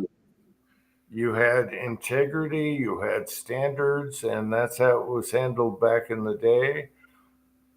You know, okay, okay. The main thing on debates that drive me crazy is the left brings up January 6th. But why doesn't Trump mention the surveillance videos where the cops were welcoming him? You know, they're saying, come on in, everything's fine. Everyone's walking around in there like it was no big deal. And he doesn't mention that. The surveillance video shows all. They welcomed all these people in on January 6th, but now they act like it's an insurrection when they were welcomed. They were walking around in there like it was nothing. Come on in. Why aren't the facts being showed every day? I don't get it. It drives me crazy. You can't talk about facts to people that live in a fairy tale. That's the problem. Bringing up facts to the left is just they just talk in circle. And every interview Kamala does lately, which she avoids, she's screwed. Everything she's screwed on. And now she's acting like, oh, yeah, I'm Trump, you know, this and that and the other. It's all bullshit. So January 6th, I'm sick of hearing about that. He's a convicted felon, the president is. And January 6th, no. If you look at all the facts, these are getting blown out in court. And if you look at the surveillance videos on January 6th, they welcomed everyone in. They walked in. They didn't, break down the doors. What the hell is going on? Why don't they concentrate on fighting back on January 6th with the surveillance videos? Right there, we'll tell you right now. Anyway. Doesn't fit the narrative, Jim. They got a narrative, and that doesn't fit it. I know, but the media controls the narrative. They And- were welcomed in, okay? And Trump also asked for security and military there. And they, Pelosi, avoided all that stuff. So why are they, they're rats. They twist and they manipulate. They are the best at manipulation. And that's what I hate about the left. They are so sick and so twisted, and they're good at it. They're professionals at propaganda. And I'm sick of this crap. And if it doesn't work out this year, defend your home. That's all I got to say. Yep. There's no other choice. After that, they can go after you for taxes or propaganda or whatever. They killed a guy in Utah here that didn't like Biden and the FBI, and they did nothing about what happened there. They covered the story and everything else. The FBI's been doing that all over the place. They went after Trump and everything. We have a rogue 3-letter government here, a CIA, FBI, all that. The 3-letter agencies, we got to clean this up. If this doesn't get cleaned up in a month or two here, 2 months from now, whatever, we're screwed. And you're on your own. And I tell you what, fight back. Go back to 1778, whatever it was. It wasn't 76, but whatever. All right. Go in. Personally, I like the fact. I like the fact that the two different, the two different branches there. I appreciate the fact that they spy on each other because it keeps them on their toes. They got to watch out. They're looking over their shoulder, making sure that somebody's not standing there with their cell phone out, recording the whole thing that they said. The whole thing that you said about the media. Look what cell phones have done to the media. I applaud it. No, that's not what happened. It's right here. It's on video. This is what he said. Well, do you know who I really appreciate now? I never liked him before. Elon Musk. Son of a bitch. And same with RFK. They went to Trump's side for a reason. Okay. RFK, he had to bite his tongue to go over to Trump's side, but he gets it. He knows he was persecuted, by the Democrats and RFK, and Elon Musk. Oh my gosh, for creating X and then going to Trump's rally. You got a power team here right now, and if it doesn't work, it's fixed. It's screwed up. So I was driving through. I'm waiting. I was driving through the delta of Arkansas over on the eastern side of the state. As you get close to the Mississippi River, it's all big farms and rice fields and wheat fields. There was a flagpole. I bet you this thing was 75 foot tall. It probably had a flag that was like 20 by 50, and it was Trump 2024 flying in the middle of this rice field. I mean, it was like, when you go by a car dealership and they've got the big giant American flag, it was the biggest Trump flag I have ever seen in my life flying. And I thought, man, most of the people in this country are proud Trump supporters, but I have no confidence. Yes. And the polls election. I have zero confidence that we're going to have a fair election. No, and the polls try and say it's like tied and all that. No, it's not tied. It's not tied. The polls were BS during Clinton, okay? Hillary. If we don't get a fair election, if you look at Trump's rallies and the crowds compared to the other side, he went back to PA, and that crowd was the biggest I've ever seen. If you stand around, and if you think Kamala has a crowd like that, you're freaking nuts. And that should tell you right now what's going on in America. It's all fixed. It's all rats. They're great at manipulating everything. They have the media out there. However, luckily we have Elon Musk with X and other Tucker, people that can really tell you how it is. So you're not all sheep stuck to the media, what's going on. And it is so sadistic right now. I tell you what, I don't want to die under another regime like that ever again. Ever. Yeah. I'm sorry. I'm going full mayhem. You come to me, you're getting it. So I'm sorry. I'm done. Yeah. You know what you mentioned about the FBI. If Pat is still living out there, there was a song by kind of a political band, and granted, it's punk rock, but they were called the Dead Kennedys, and they had a song called "I Am the Owl." And you got to read the lyrics to that sometime, because that's exactly the way it is. Well, it's all about the FBI. It's all about these secret agencies that are, subverting. Well, just think about it. RFK went over to Trump's side. RFK.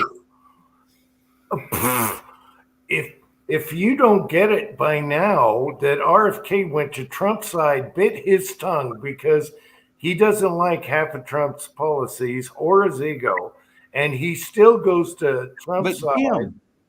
Jim, the left got Dick Cheney. He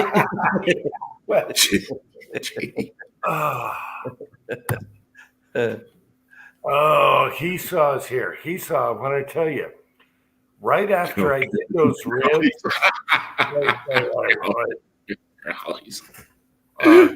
Well, he saw us here. I got to tell him this. Right after I did those ribs, Pat, you're cool, dude. You're cool. You're cool. You get it, man. Anyway, go ahead, Jim. Sorry. Okay, he saw why he's here. Right after I did those ribs, I don't know if you saw my reply. You sent me a Texas rub that would have been perfect on ribs. So I'm going to do that again. But after I did the ribs, I was like, son of a bitch, there's a packet of Texas rubs. I'm going to do that next time. So he saw, I want to tell you, I love you for that. And I'm going to put that on the next pork rib video.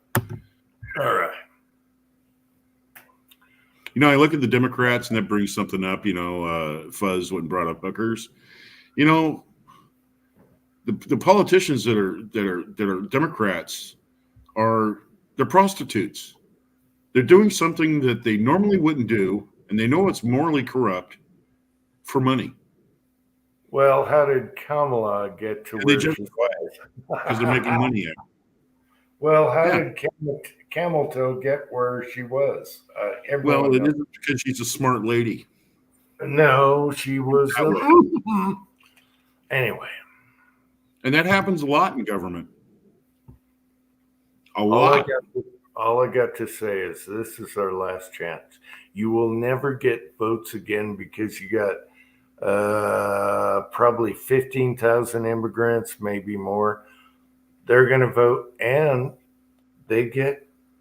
why do they get to drive and everything? I got questions here. Why all of a sudden they get to drive and then they're crashing into everything? You guys saw it. They're eating the dogs, they're eating the cats, and they're crashing into everything with their cars. Who's paying for this stuff? I'm telling you, my wife and I have had this joke going. Every time we see some truck pulling a trailer, and the trailer has no tail lights, it has no chains going from the trailer to the hitch. It's got one bolt holding the trailer hitch on the ball. I mean, it is like rocking all over the place. Got one flat tire. I said, I'll guarantee you that person does not speak English, but they're here doing construction work. Every single time, it is somebody that I'm like, if I pulled that trailer down the road, I'd have a ticket in 5 minutes. I would be in jail. My truck and my trailer would be repoed. But it's like if you're of a certain ethnicity and you're here on immigrant status, automobile laws don't apply to you. Highway laws don't apply to you. You can just pull any trailer you want. There was a trailer yesterday that we were behind, and it was loaded down with loose plywood, had insulation blowing all over the place. It not only didn't have lights that worked, the lights were busted out. There were no lights. I got beside it. There was no safety chains. There was no nothing. This guy was pulling a bunch of construction material. I said, get up there beside him and let's see what ethnicity he is.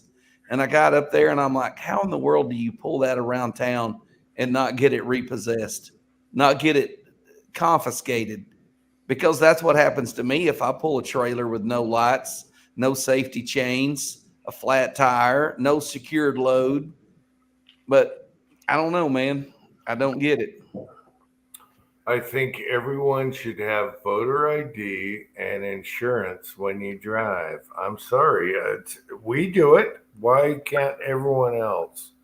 And that poor little town, they're crashing into all kinds of stuff down there. They're eating the cats. They're eating the dogs. What the hell is going on? I don't get it. It's crazy town. This is like a nightmare. A nightmare. Harold, you're right. Harold, you're right. You're right about that. We had a similar thing happen out here on Highway 3 where some Hispanics, they were here from, they're working on their visa or whatever. They were going down the road towing a trailer that they made out of an RV trailer. And they just had wooden planks, bolted to it. There was no lights, no safety chains, no nothing. They're going down the road at 70 miles an hour with 2 wrecked cars on top of this trailer. I'm really surprised that the state patrol or some law enforcement wouldn't have pulled them over and said, hey, guys, you can't be doing this. You know what I mean? But no, they lost control. They lost control of their vehicle, and then it caused a 7-car pileup where 3 people died. Ooh. Yeah, and guess what? You never heard another word from the news or anything about it. You can't find it anywhere now. What's going on? Well, Mr. Bob makes the point. His insurance went up 27%. My insurance has gone up extremely up over the last couple of years. No tickets, pay my bill on time, drive a decent automobile, doesn't matter. We're having to cover this kind of stuff, and there's nothing being done about it. If these contractors had their trailers repossessed, had all their construction equipment repossessed, this stuff would stop. But they get away with it because no one says a word about it. You're not alone there, man. My car insurance over the last, say maybe, I don't know, 8 years, 10 years, maybe, has doubled for the same thing. And I've been with the same company for 22 years. Yep. Yeah, I was talking to a church in Grenada, Mississippi Sunday, and they told me that their insurance got canceled. Just, hey, we're not renewing. Just you need to go somewhere else. And this church has been there since 1845. No claims, no problems. Just that just costs too much to insure you, and they just won't do it. And yeah, I don't know. It's just the world's upside down. It is. It's crazy town right now. I've never seen anything in my life like this. Why am I not on camera? All right. I've never seen it this bad. I'm not going to mention. I've been through hippies in the 60s and everything. This is crazy town compared to that. It's totally crazy. I'm not going to mention his name, but somebody went ahead and sent me a thing on my phone, and it was a picture, and it was a rib roast Okay, now this is in a neighboring country that's north of us, and it's picture this rib roast, and up there for this rib roast they want like $180 for it. Yeah. $180. It's unbelievable. Hey, I got baby backs for $10. What preacher? What are baby back 16 inches long costs where you live?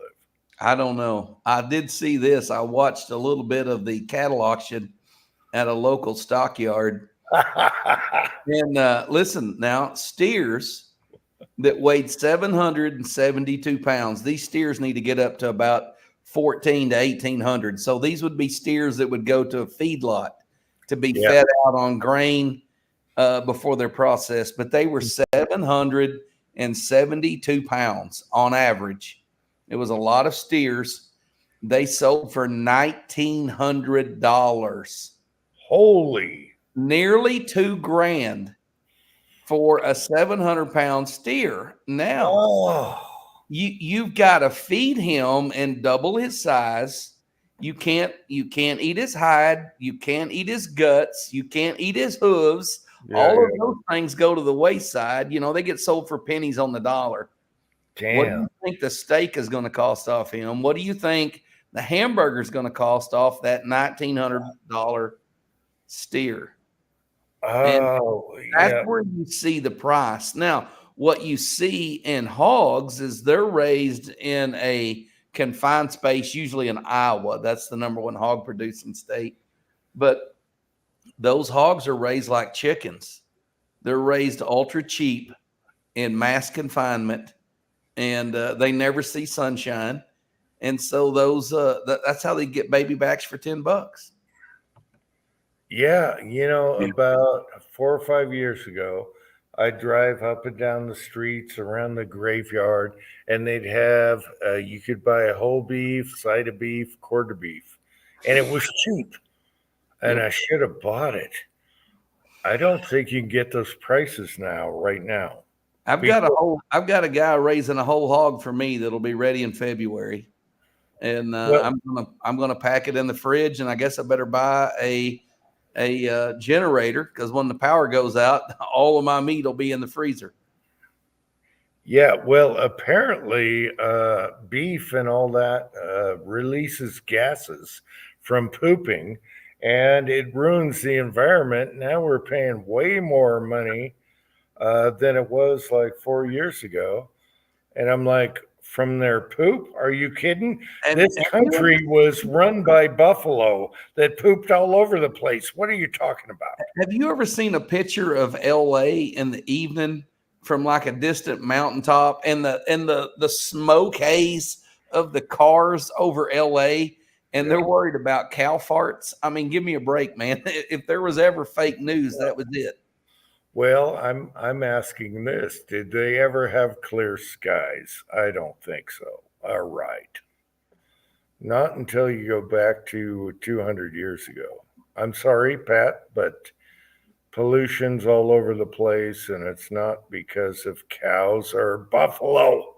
Dude, there were millions of buffalo on the North American continent Oh. before we got here. They farted, they ate, they did all of that. That was never a problem. Yeah. No. And, they talk about global warming. Global warming has been gone. No. It was global freezing, Jim, when you were in school. It was global freezing when I started school, and then it went to global warming. They changed the term from global warming to what? What did they call it now? Climate change. Yeah, climate change. It's warming up because it actually getting cold. They changed global warming to climate change. Climate change has been going on for millions and millions of years, okay? They have, like I said before, they have roads built by the I went brain dead. Gosh darn it. The Italians, what are they? Not the Egyptians. Anyway, I went brain dead. They have roads that they discovered under ice. So what are you talking about? So Roman roads, Roman built roads, built by the Romans that are under ice because of climate change. Yes, Hisa is helping me here. Thank you, Hisa. Anyway, if you go through history, climate change happens all throughout history, millions of years. It's not because of us. Before we even had oil or any of that stuff, we had climate change, and they're making that their one of their biggest beefs on the left side. Climate change is a problem. No, it happens naturally. I'm sorry. Look at history. It happens naturally. Yeah, when I was in school, when I was a kid, they always told us that the ice age was coming. Mhm. You remember that? Yeah, they always said the ice age is coming. Well, we like that because the oceans don't go down an inch The with fact right of the now. matter is, they don't know what it's going to do. They don't know. I mean, they're making guesses, but their guesses, they're telling us as fact. And the fact that they're telling us that it is means we need to pay higher taxes to accommodate for global warming. Exactly. I mean, It's it is make-believe all drama. a political scam. Yeah, it's make believe drama. For power and for money, and that's all it's about. If it were about climate change, everything would be made in America because America is the most regulated country in the world. But it's not about climate change; it's about cost. China has no rules, and everything's made in China. You know, just like people that have invested their money over the years, and they got stocks and all that stuff that pays them into retirements. And these people go out there, and they're beating the drum about being patriotic and everything about buying in America and stuff, but yet they're very their investments are all overseas. Yeah. So tell me how much you are an American then. How can you sit there and tell me that I have to be American, buy American made products when you've got all your money overseas? It just doesn't make any sense to me. And People are hypocrites. We have the UN problem, right? But China is not regulated. Other countries aren't, and they're dumping all kinds of crap down their rivers. We can't have a straw in our drink, but China's dumping raw sewage. Yeah, China, all the Asian countries, they have the worst the plastic bottle problem. I watched a video on plastic bottle giant plastic bottle conglomerations in the ocean. They come from the Asian countries right now. They're dumping it. It's not us. It's them. It's fishermen also. Fishermen junk. I was in Florida a couple of years ago, and I asked the waiter for a straw, and he said, "Oh, we don't use straws to save sea turtles." Oh and my God! I'm God! not going to throw it in the ocean. I'll throw it in the trash. Let me have a straw. He said, "But straws end up in the ocean." I said, "How do they end up in the ocean? I thought they went to a landfill." He said, "Well, we found a sea turtle with a straw in his nose." I said, "Where did the straw come from?" "Well, we don't really know, but we did away with all straws to save sea turtles." I'm like, dude, give me a break. One sea turtle has a straw in his nose, so now nobody can drink with a straw. Make believe drama to make money. I mean, I wasn't going to mention this because Jim is from this area where I live, and on the news, there's a big press down there that they want to raise the minimum wage in Olympia, to $20 an hour. No, $21 an hour. And I just seen this on the news. So the bottom line is we already have a minimum wage, I think, of like $15 or $16 an hour, but they're pressing for the $20, $21 an hour thing. And they said that they're getting good support by their union. I don't know about you, but when I made minimum wage, you didn't have money to spend on union dues because you were on minimum wage. Yep. Yeah, there's already proof that three major rivers that pollute with bottled, plastic bottles and all that come from Asian countries, not the U.S. Look, it's not about saving the planet. It's about putting a yoke upon the American people so that they can control us and tax us. Yep. It's propaganda. We're way better off than China. Under the UN is still not regulated on their pollution. Oh my gosh, they got to be dumping the most out of anyone else, and there's other countries included. I saw a clip of one of those like floating cities in Asia, and one of those rivers. They're all boats. They all live on boats, and they were flying this drone over all these boats. And I just happened to zoom in on one person was taking a dump right in the water as they flew over them. And I thought, where else are they pooping and peeing all day long other than right in the water? I've watched a lot of videos from Asian countries.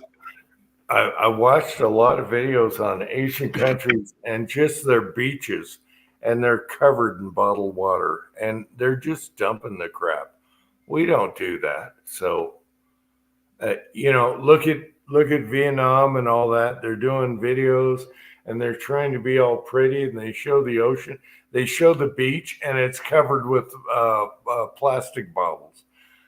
Where's this coming from? Okay, we put it in a landfill. Anyway. I don't know why we need a minimum wage. We can't find anybody that wants to work anyways. Why do we need some kind of mandatory minimum?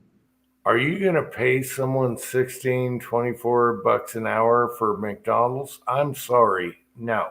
I'm not eating McDonald's. I've given up fast food completely. I don't want nothing. I think it's all poison anyways.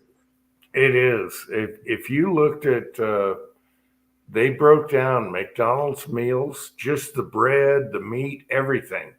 It is all bad for you. It's toxic. The stuff they put in there, I haven't been there for a long time, but I love a Big Mac. I'm sorry. And the fries, they changed the oil. They should have went to the old fat. Now they went to the new stuff, and it'll kill you. So get back to beef tallow in the fries. Pork fat, butter, it's all good for you. The fat and the butter is good for you, actually, compared to what the crap they're putting in stuff now. So you got to be careful when you do fast food. Wes Covina just commented, Bill Clinton looks real bad since he gave up Big Macs. Last week, I talked to Bill Clinton's high school math teacher. Okay. Oh. Yeah, this guy taught Bill Clinton in high school and actually talked to him after he became president. This guy's a real neat guy. And he said Bill Clinton has screwed himself to death. He said he has chased so many skirts that it's starting to show up, and it's taking its toll on his health. Well, he's also been with the latest rapper that has a conspiracy there. And what's his name that hung himself in the jail? Yeah. So there you go. What was the last rapper? Big. What's his name? Anyway, now you got a new island there. All right. You seriously don't need a minimum wage. Nobody wants to work for it. You've got to offer them more than that if you want them to come to work. I know East Wind Farms is shocked that I don't believe in a minimum wage, but that's a relatively new thing. People will work and companies will pay whatever's necessary to get the work out. Thank you, HIPAA. It was Diddy and Epstein. They're both in the same. They got these people on video and they got them for life. So all these politicians, there you go, Diddy and Epstein. If I was married to a dog-faced closet lesbian, I would chase skirts. You got to have a little sympathy for the devil when you look at what he had in his corner. If You know, if you do have a little sympathy for Bill. I do. I have a little sympathy for Bill. if this And he like did.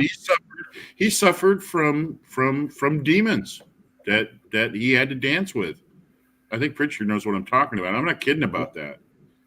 You know, he just couldn't leave it alone. Yeah, he just even the ones he cheated with were like, really, Bill, Yeah.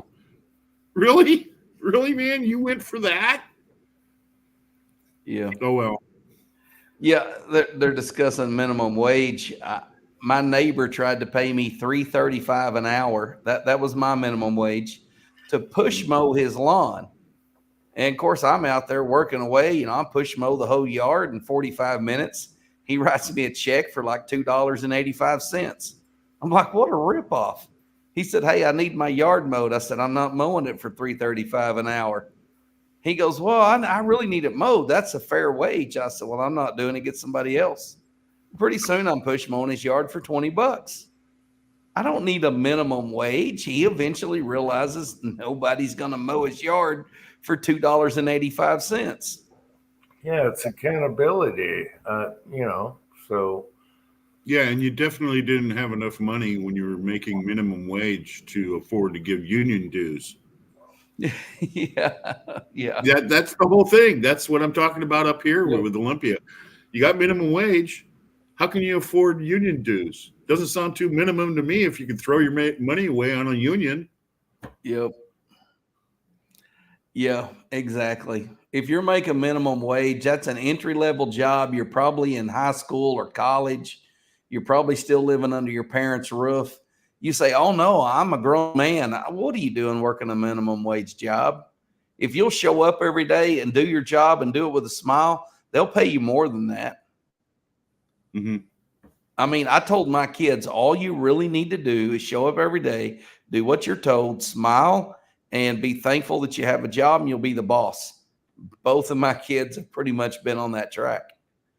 They've been promoted above all the people around them just because they show up. They do their job. They go home. In this day and age, if you show up and do your job, you're a rarity. You know, the problem is we have a generation of kids that seem to think that their career is going to be spent at a desk in front of a computer in a cubicle. That's what they're taught in school. That's work. That's what the system tells them a real job is. Yep. And then you got people that work on the farms, people that work in the industries, people that work, people who get dirty for a living. And none of those kids want any of those jobs because that's too much work for them. They want to go, they want to sit down, they want to play stuff on the computer when the boss isn't looking. They just, the bottom line is that they've been told about this fantasy world about what a career is. My wife just retired last school year as after 28 years as a public school teacher. And she had 97 sick days accumulated, and they paid her for them because she never took them. Right. But most of the teachers today take those sick days as soon as they get one, they take one. Get one, they take one. The old days of someone just only taking them when they were sick, few and far between these days. I worked federally, and you would accumulate accumulate your sick leave. And, I had a couple thousand hours of sick leave. And they don't pay you when you retire for your sick leave federally. They don't give you anything for it. So I kind of look at it this way. You gave me the leave that will pay my taxes, pay my insurance, and pay me while I'm sick. Okay. So that all accumulates on a big pallet. Okay. And I got a big pallet of money sitting there with my name on it because, that's my accumulated leave. So it would be it's not really smart of me to not take it because I don't get anything for it in the end. It's my money. Well, take it if you don't get paid, but she got paid for it. She got paid for every day she didn't take. Yeah. So my attitude was, if you got sick leave, you should probably save up about 500 hours, Yeah, but anything over about 500 hours, just burn it up. Just burn it up because you're not going to get paid for it. And if something catastrophic happens to you, 500 hours will get you to a point in your life where you're probably going to find some means of support while you're recovering from an accident or a surgery or something like that. If it's really that catastrophic, then there are other programs you can apply for to support you through that. So it really doesn't make a lot of sense having thousands. We had a guy down there. I just heard about this through a friend of mine who's still working. We had a guy down there that had like 2,800 hours of sick leave, and he just had a stroke. Yeah.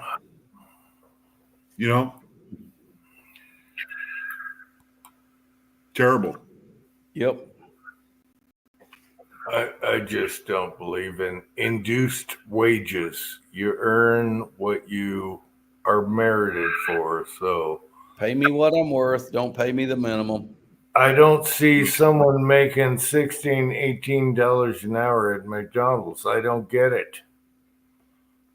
Hey, I got a lot of respect for like Tin Man.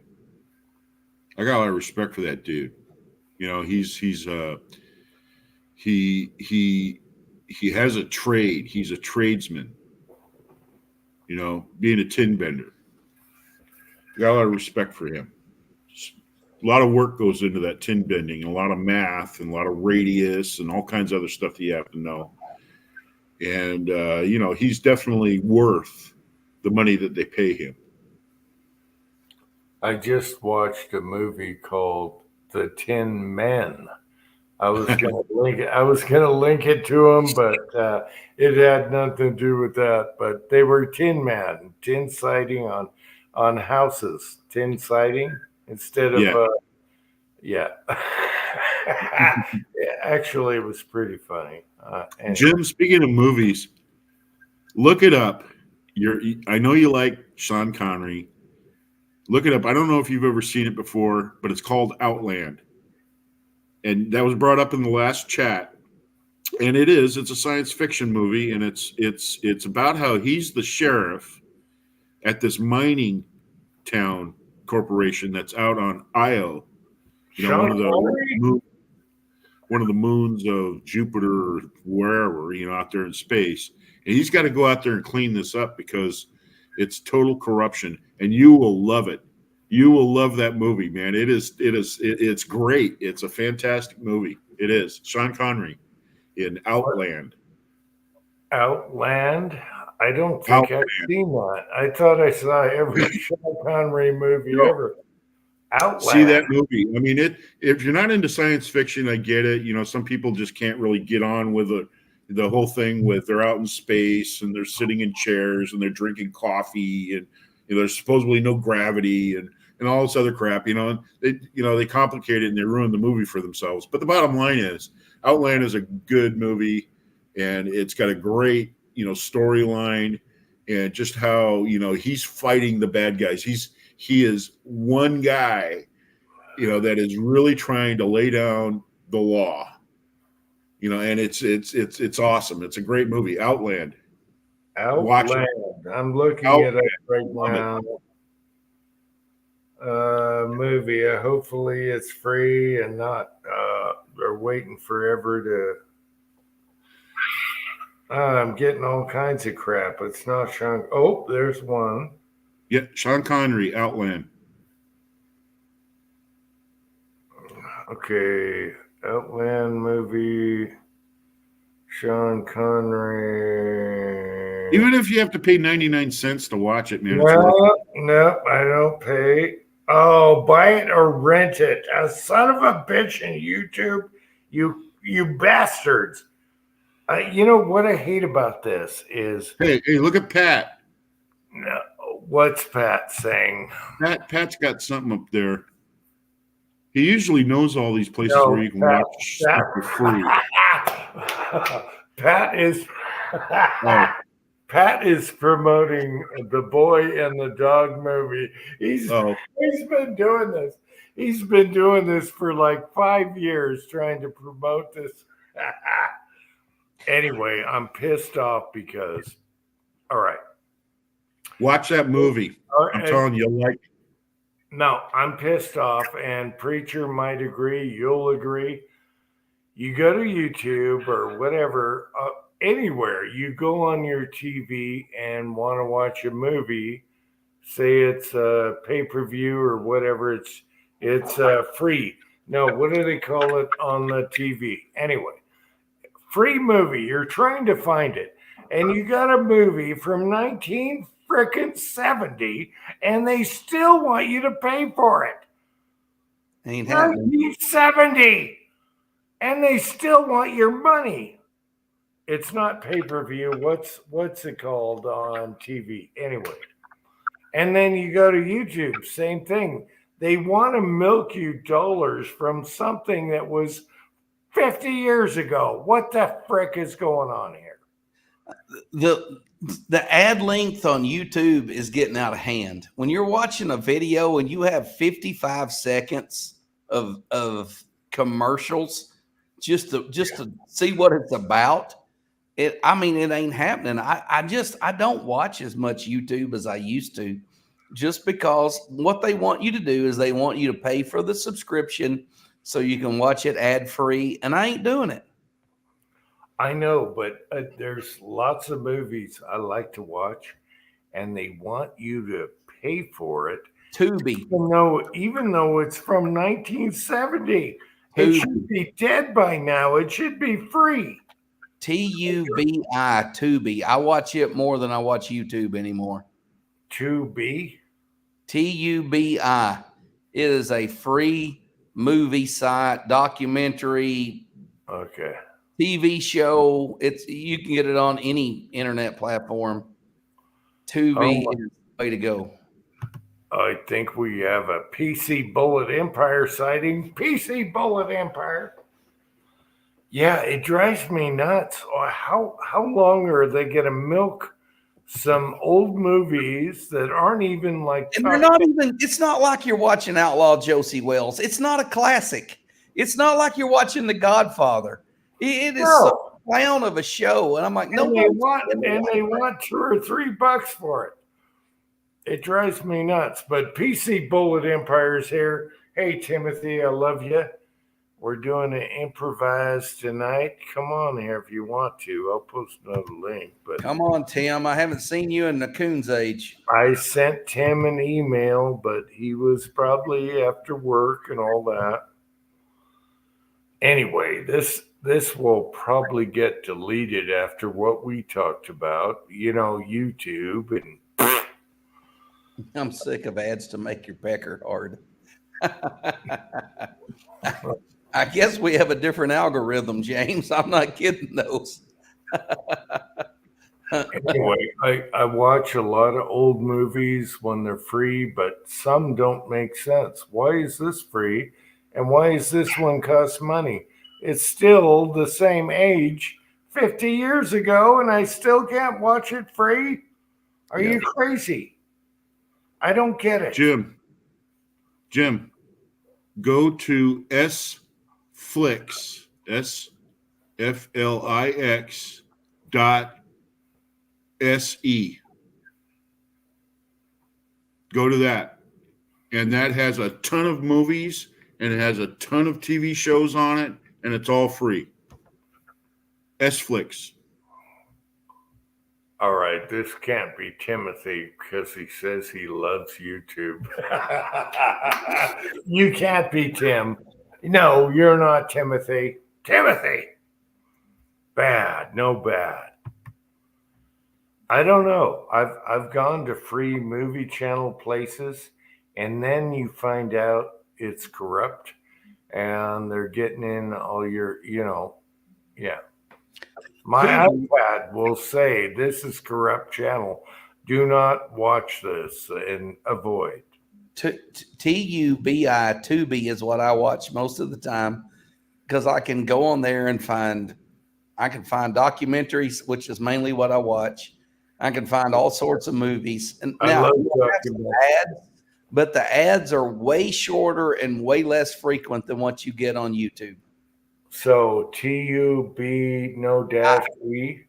Yeah, TUBI, free movies and TV is what it's called. Okay. Like if you have a Yeah, Roku or you have TUBI. a smart TV, you can find Tubi, TUBI. And Okay. I watch it more than I watch YouTube these days. Okay. I'll check that out because I watch a lot of movies and I get all the free YouTube ones I can, but I can't believe they want to charge something for the 70s. That thing should be dead. You can't watch something like the Omega Man. You can't watch that unless you pay for it. Are you kidding me? Yeah. I don't get it. It's dead. It's dead. It's gone. It's all about making money, dude. It is. You know, it makes you wonder if, you know, you get these pop-ups that say, hey, this channel's corrupted, don't watch this. But what you find out is that it's actually, you know, Apple that is putting that out so that they don't lose any investments on all the companies that they went ahead and created for around the movies and TV series that you have to pay for. You know what I mean? The weird thing is they'll milk it for all they can, but then you'll find newer movies you're interested in and they're free. So it makes no sense across the board. It's like, oh, that one's free, but this one isn't. And every time I want something I search for, it costs you money and it pisses me off. But however, on YouTube, they'll title it under a different name. I just found Hider in the House with Gary Busey, which is awesome. Okay. And somebody posted it under a different name and got away with it. So Hider in the House, if you guys don't know, this is Gary Busey before he got in an accident and got all crazy. People are, they're remodeling a home and stuff. And this is a crazy dude, Gary Busey. He had a bad upbringing. He had problems. He builds a secret wall in the attic and lives in the home with a family and becomes, oh, it's awesome. You guys have to see Hider in the House. He knows everything about the family because he hooked up the wireless, so the telecom and everything in there. Anyway, you got to watch Hider in the House with Gary Busey before he got the weird eye and the accident. That movie's hilarious. I looked forever and they wanted to pay, but YouTube, some guy put it under a different title. And bam, I'll send you the link. It's hilarious. And it's vintage Gary Busey. And he's a wacko. And he takes over the family. He kills the dog because the dog is sniffing. The dog is sniffing him out in the attic, okay? And so he gets rid. You guys got to see Hider in the House with Gary Busey. 1970 something, but YouTube wouldn't do it free. So some guy I found posted it under a different banner, and boom, I got to watch it again because I watched that when it was originally came out, and I always tried to find that movie again. It is awesome. Hider in the House. I thought it was Hider in the Home, but it's Hider in the House. And he builds a little room in the attic before they move in. And it's awesome. He wants the wife. He wants everything. Preacher, try and find it. Hider in the House. Okay? Hider in the House. Hider in the House. Gary Busey, before he got in his accident, was awesome. I love the guy. After that, what was that series he did with Eddie Murphy? It was like 48 hours and another 48 hours, or was it Gary Busey and Eddie Murphy were in like a sequels together? No, that was a different actor. That was what's his name? Gosh darn it! No, you're mixing up actors. Jag 1 is here. How about PC Bullet? How about Trunk as a skunk? Is a skunk? No, I don't know. Nick Nolte. Yeah, I confuse him and Gary Busey a lot. You're right, Jag. No, you got to watch. Try and search Hider in the House, Gary Busey, 1970, whatever. Before he got all screwed up in the head with his accident, he was a good. I like Gary Busey before he got weird. Yeah. You know, there's a movie that what's his name, Nick Nolte did that actually is pretty good. Yeah. And Nick the Nolte screenplay. The screenplay is it's actually written by the same guy that wrote Slaughterhouse-Five, and it's called Mother Night. It's about an American spy in Germany, and it's really good. It has John Goodman in it. It's actually a really good movie, but it has Nick Nolte, and it's called Mother Night. Yeah, I think someone got Gary Busey mixed up with Nick Nolte. That was me. Yeah, I forgot it was Nick Nolte that was. They're totally different actors. Yeah. Gary Busey is a crazy he's a screwed up guy now after he got an accident. So yeah, he is. Hey Jim, I'm gonna go ahead and jump off, and good night, Harold.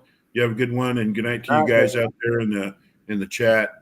All right, I got to get something to eat. I haven't eaten dinner yet. Catch you later. Okay, take care. Take care. And then there were two. Yeah, well, we can kill it anytime. Let's see. Let's post one more link. No. I really wish Tim would come on here. I haven't talked to him in forever. No, Timothy's on the side. Okay, Preacher, we got the Halloween chat coming up. I don't know what day. It's going to be before Halloween because obviously that's not a Saturday. Hopefully you can show up for Halloween. And I want Timothy to show up at Classic. Yeah. It's Darth Vader. So Timothy and Preacher, you got to show up for the Halloween chat. Let me check the calendar. Actually, let's see. Calendar. Where's my freaking calendar? 31st is on a Thursday. Okay, Halloween's on a Thursday, so it'd be the 26th before Halloween. So mark that on your calendar, and hopefully you can come on for Halloween. 26th? 26th is the Saturday before Halloween. I'll be in North Georgia. I won't be there. Jeez. Geez. Then what do we do here? Do we do it on a...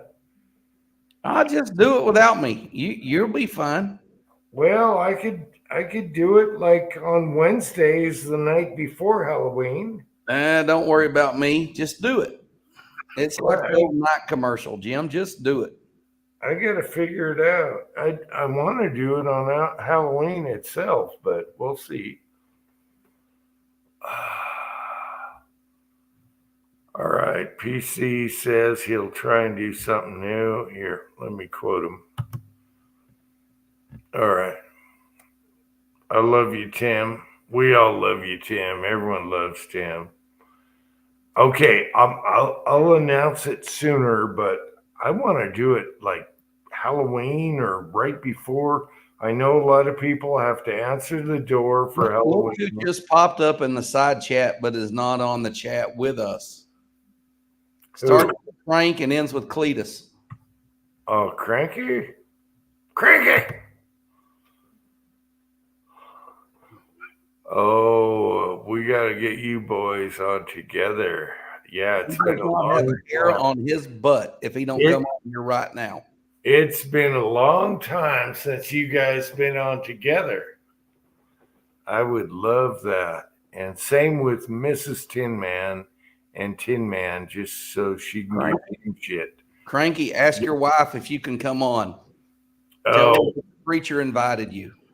If I can get Cranky and you on at the same time with Mrs. Tin Man and Tin Man, we would have a Coliseum fight right there. Mrs. Cletus, can Cranky come out and play?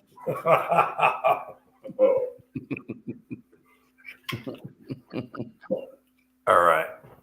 We're gonna figure out what is a good day for you on Halloween chat.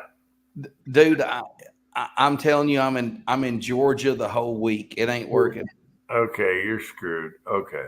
Yeah, I'm out, man. You're just gonna have to go without me. Figure out when Cranky can come on. Ask when his wife will let him have a little internet time without her. No, I don't think Cranky is whipped. He's not whipped like Tin Man. Oh. Play along, Jim. I hope Tin Man's watching. I just said he was whipped. Oh, I don't think Tin Man's whipped either. I had the best time hanging out with Kurt for just a little bit. I wish I had more time to hang out with Kurt when I came through there. But did you know he bought a new house? Bought a new house. Yeah, we talked about it when I was there. Okay, all right. We've texted back and forth since then. Yeah, he should be able to move in at the end of the month, I hope. And he'll have a whole new situation, a better reloading room. He's no longer going to have a prison toilet. Yep. You know, so we'll see what happens. That was so funny the night I was at his house and he jumped on the live chat. Yeah, I remember. Oh yeah, that was awesome. I was like, what the hell is going on here? Is that Preacher? Why is he on Tin Man's channel? Yeah, that was great. I remember that. Oh, man. Our wives were upstairs talking chickens, and we were down in the basement having the best time. And did you get to use the prison toilet? No. Wow. There's no door. It would have just been me crapping looking at Tin Man at the same time. Yeah, but you got to talk chickens because he built a coop, and now he's got a full chicken tour. My wife and his wife were in chicken heaven together, and but yeah, it was a good time. I mean, that was the first time I had ever met Kurt in person, you know, and we just had a good time. We had a lot of conversation off camera, you know, and I wish I'd had more time there. And anyways, I know where he's at now, and I actually go through that area quite a bit. It's a little bit out of my way to go to him, but it's not that far out of my way. And I plan on stopping by a little more regular. Cranky, why doesn't Preacher visit me? I want a new house too. Cranky, if you would move to America, I would pass by your home regularly, but living up in the commie Northeast, I never see you. That freaked me out though. When you came on, I was like, wait a minute, what is Preacher? And it showed just you. It showed just you in his basement. And I'm like, wait a minute, what is Preacher doing in Tin Man's basement? And then it showed both of you after that. And I knew right away that was something was wrong there. Yeah, that was hilarious. I love that chat. What was that, like a year ago? Yeah. No, it was just a couple months ago, man. That was I thought it was 6 months. I think it was like in August. I don't know. We can find it, but I was like, wait a minute, Preacher doesn't look right in Tin Man's basement. Oh man, we was sitting out there waiting on the chat to start up, and I said, you know, what are we going to do? Yeah, that was so good. Said, let's just do me in your basement, and you're not in the picture, and just see how long it takes them to realize I'm in your basement. And oh man, it was good times. That was so good. We text back and forth a lot more than we're on chats, you know, and he'll text me stuff or text me memes, and I'll text him memes. And but yeah, I really like Kurt. I wish I'll stop in there more often now that I know where he's at. Yeah, that was so good. That was such a fun chat because it took me a while to figure out what the hell is Preacher doing with those rafters in the basement. That looks like Tin Man's house. Yeah, Ah, good times. okay, we got Six Shooter Texans here. Hey, Six Shooter Texan. Yeah, so that was really good. Yeah, I love Tin Man. I love Mrs. Tin Man because she gives him a bunch of crap on live chats. I love that. I absolutely love that. That's like my wife. So, gotta love that. And yeah, you guys should hook up again in his new house. Now he's Yeah. got to redo his reloading room. I think he's got 25 days or whatever before he moves in. Yep. And so now he's got a bigger home for the family, and that's great. I'm very happy for him. Actually, I told y'all I was preaching in Georgia later in this October. I'll be preaching in South Georgia in Nahunta, near Nahunta, Georgia, which is a little town in the middle of nowhere, South Georgia. And to answer Tim's question, I do plan on fishing the I think it's called the Satilla River or Satillo River, something like that in South Georgia. And then the next Sunday, I'm preaching for Georgia Boy. I'll be in North Georgia, and me and Georgia Boy will be hanging out for the weekend. And who knows what we'll get into between now and then. But I've never preached in his church, but I've stopped and fished with him. He and I have fished on Lake Hartwell together, and Yeah. he and I have fished on a lake near his home together, which is where you might have watched a video of mine where I got crappie thumb. And I mean, I fished in front of his house, and dude, I caught so many crappie, my thumb hurt. And then I went with him one time to Lake Hartwell, and he just thoroughly thumped me. He caught way more fish than I did. And Yeah. And but that's, yeah, he and I have a good time together. both Timothy and him have gone fishing. They don't, they don't shoot anymore. So, anyway, they're on the boat all the time. So, I want to see a video of that. If you guys hook up, that'd be awesome. I'm sure we'll get into something. I'm going up there a day early, and I'm sure we'll get into something. Me and Georgia Boy will have a good time. We always do. I mean, we fished together 3 or 4 times now, and I know. Georgia Boy seems to be on the boat all the time. He did one shooting video. he bought that boat, and when you buy a boat, you feel like you need to use it. That's just the way it is, and you spend some money, feel like you need to use it. And he's really gotten good fishing up there on Lake Hartwell. And I got tired. I got tired. I said, why don't you shoot off the boat? So we can get a shooting video with lever action. Yep. Anyway, yeah, if you guys hook up, somebody's got to do a video on that. So, yeah, I'm excited. It'll be a fun week for me to be out in Georgia. And I've got good friends in South Georgia, and I've got good friends in North Georgia. So it ought to be a good time. okay, I got somebody trying to come on this live chat. He's called SAD, SAAD. I don't think I'm going to click it tonight, even though last time it turned out good. But no, I ain't clicking. Sorry, sad, so bad. All right. I wish Cranky's wife would let him come on. It's really sad that. No,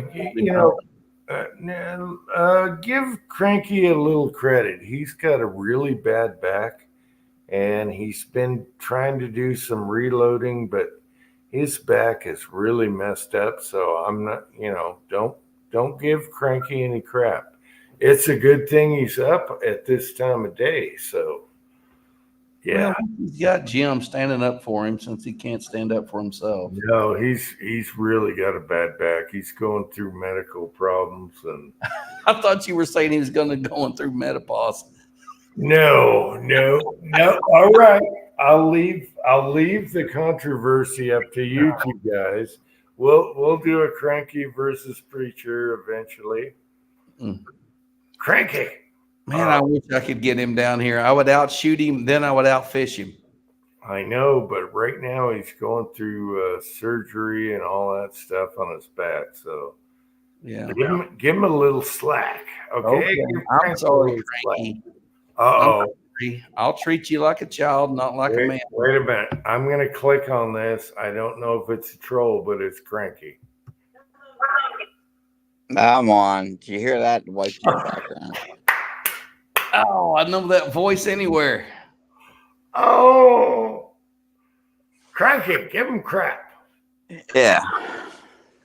It's me. Give him both barrels, Cranky. So did you have back surgery, man? Seriously? Yep. Oh, hell That's yeah. my third one. Mm. Yeah, that was a while ago. That was in May. It's been screwed up since then.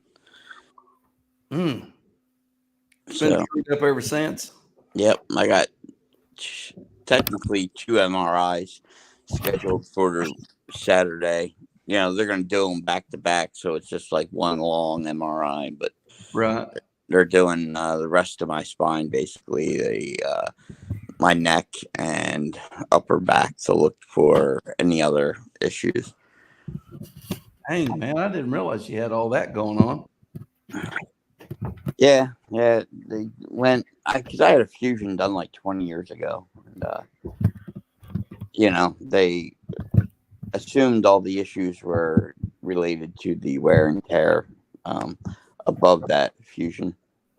Right. So they went and did like a laminectomy and decompression at that location, and it didn't take away all my problems. Took away some of my problems, but not my most debilitating problems.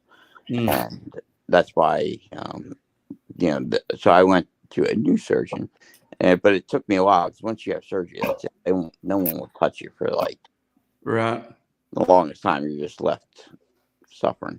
So I've been kind of in limbo waiting, and finally got someone else to look at me, and so take it from there. Some answers, dude. That back surgery is a hard thing, man. It's been brutal. I never just get up your way. I don't know anybody up that direction. So Don't. There's no reason to come up this way, man. Oh. What are you going to do one day when I ring your doorbell? I don't know. You'll be lucky if we answer the door. You'll be lucky if we answer the door. Your wife will be like, "It's that preacher." I just let him ring it. No, it just will be like it's probably think it's someone coming to sell windows or some bullshit. That's what I need. I need some kind of official hat and a little name badge and come ring your doorbell. Hey, but Preacher, Cranky recently has been loading 30-06, one of your favorites. Ugh. Yeah. Yeah. Yeah, I loaded a bunch of 30-06 for the Grand, and then I've been loading up 357. I had like a bunch of bullets people sent me. I had a bunch of bullets Willie had sent. I got those loaded up, and I'm about done, almost done. I got some brass prep to finish on 357, and I'm gonna load up some 38. I thought about you today. I was cleaning out my reloading room, and I ran across some bullets you had sent me, Cranky, for 357, and I was organizing things, kind of straightening stuff up back there, and I saw those. I'm like, those are the bullets Cranky had sent me. Yeah, because you had bought a really nice lever gun. I did. And then you got rid of it. Well, the thing about it was a Marlin, but the front sights were crooked because the barrel was twisted. The front sides were at like 1 o'clock. No, preacher does not like lever guns whatsoever. Well, I saw some 30-06 brass at the range today, but I stomped on it and did someone a favor. It's good to see you two back together. Thanks, Cranky, for coming on. I couldn't listen to him whine. Yeah. I love it. I was actually going through my closet cleaning out clothes, and I found that Luke Bryan shirt that you gave me that said Team Fishing on it. And I was like, dang, Cranky sent me this. I laughed about that. Every time, like, I think when we see that he's going on tour and stuff like that, the wife and I are always like, yeah, we should get him tickets. Oh man, take him to a show. There was some song the other day, and I was like, who the crap sings this? It was some modern song, I kept hearing it here and there. And I was like, who sings that? I looked it up and I'm like, dang, it's Luke Bryan. Wouldn't you know? I think the catch on it was hunting, fishing, loving every day or something like that. And I'm like, what the crap is this? It was Luke Bryan, sure enough. Yep. Every time I hear Luke Bryan, I think of you, man. Well, he's got a new album out, so you're gonna hear him a lot, I guess. I remember being stuck in traffic on I-40. It was like there was a wreck, and we were just sitting at a standstill, and there was some kind of Bass Pro Cabela's truck in front of me, and it had a giant life-size bigger than life-size Luke Bryan's face staring at me for about an hour. And I remember thinking of you. You know what? One of my dreams is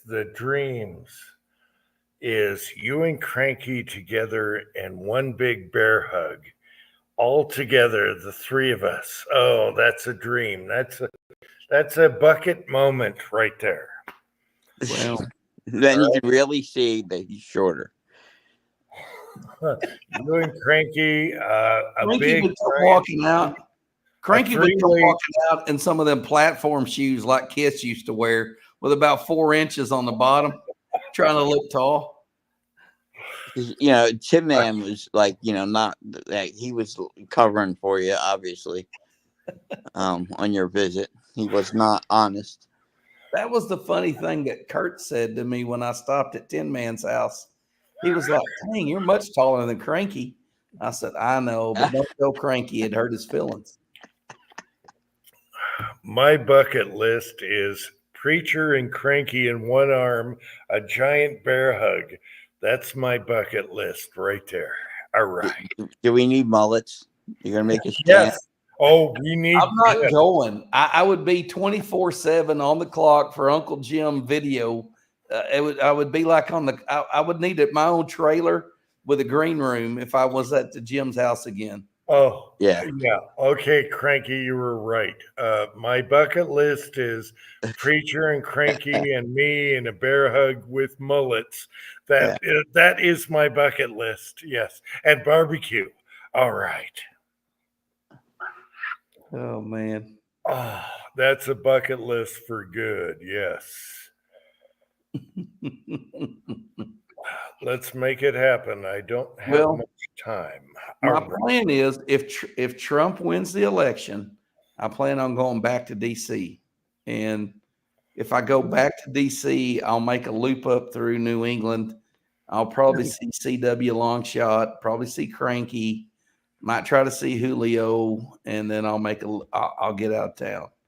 That would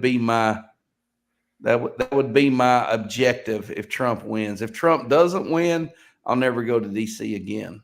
We're all screwed, yeah.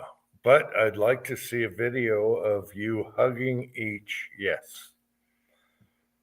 Me and Cranky arm in arm underneath the pot bucket that lights up in his backyard. No. Okay. All right. I revamped my bucket list now. The three of us the three of us hugging, dragging boulders No boulder. Jim, all this is contingent on us coming to you because you never leave the mountain. Yeah, but how epic is it? You can't take 3 barrels and we're all hugging and we got like 5 barrels we're dragging from our crotch. How good is that? If That's my Cranky and I bucket were list. arm in arm, if Cranky and I were arm in arm at the post office, you wouldn't leave the driveway to come see us. You would like, I can't leave the compound. Yeah, but how good is it? We're You would dragging be like, 5 barrels. And if he Oh, did, he probably Frankie and wouldn't I have would be arm in arm going through the thrift store, and you would be like, "Boy, go down and bring Cranky and Harold back." No, I can't go down there. No, I'm sorry. My bucket list now is I revamped it. The 3 of us are hugging in a circle and we're dragging 5 or 6 barrels. That would be my bucket list from our crotch. Oh, yeah. Yeah, with wigs. Oh, yeah. Well- Some people don't understand what we're talking about, but whatever. That would be my bucket list. Yes. Do you have a 3-seater mini bike we could all ride together? I don't have a death wish. My back is bad enough. I ain't getting on a mini bike with him. Get a sidecar for the mini bike. No, we're good enough with the bear hug. Get a sidecar for the mini bike. We're good enough with a bear hug and buckets. There's no way. Yeah. I'm surprised his son doesn't weld one together. God, if you get a sidecar for the mini bike, I'm coming out there. We're riding it down the driveway and back. I want the helmet with no visor and goggles. And you gotta ride them. You gotta ride the mini bike in the sumo suit. We want With preacher in the sidecar. I want a helmet with no visor and just goggles. I want an 01 on the side with a racing stripe down the middle of the helmet. I'll get in the sidecar. We'll ride it down Suicide Curve.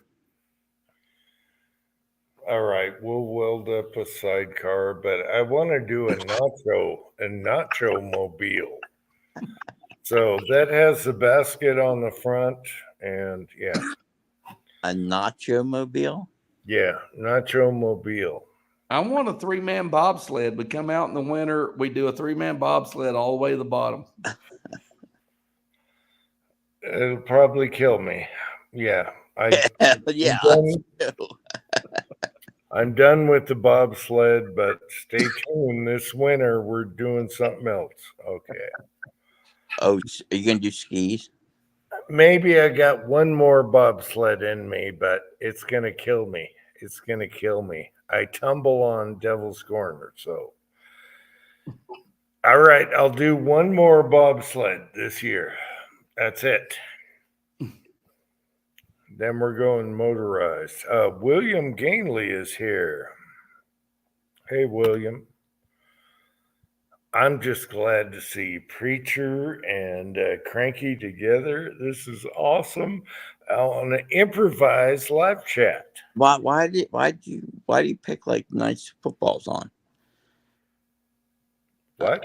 Like, why did you pick a night that football was on? I would have been on like 2 hours ago or It's something. just like San Fran in Seattle or something. Nobody Yeah, thinks but about he's that. a Seahawk fan. You're No. a Seahawks fan? Football? No, I didn't know football was on tonight. It's over now. Your Seahawks lost. Well, good. They're liberal son of a bitches. So yeah, I'm done with the Seahawks. I'm only Utes. College football Utes is all I care about now. Seahawks were on tonight. I didn't know. Yeah, they're on Amazon Prime. And they lost to who? The Whiners. Okay. 49ers. Yeah, I hate the 49. Oh. Yeah, I can't stand them either. It's the worst team. Yeah. I'm glad that the other team went to Vegas. So there you go. Yep. Yeah, no, I don't. I didn't even know that was happening. So there you go. Give me the black Vegas, baby. If they're going to go there, California. All right. Yeah, well, the Raiders are in Vegas now. I know. Raiders. Yeah. I'm actually a Raiders fan. Do you know why? My wife Are loves. they closest now? That's the closest team to you, probably. Well, I'm a Raiders fan because of Mustache. He was a Cougar. And I don't know if he's still the quarterback there, but he was the quarterback. So he came from Washington, Western Washington, the good part of the state. So Mustache, baby. Who's that? Who is that? Is that Carr? He's not there anymore, right? Oh, no. No? Mustache. Who? Uh, Are you talking like the 70s? Kenny Stabler?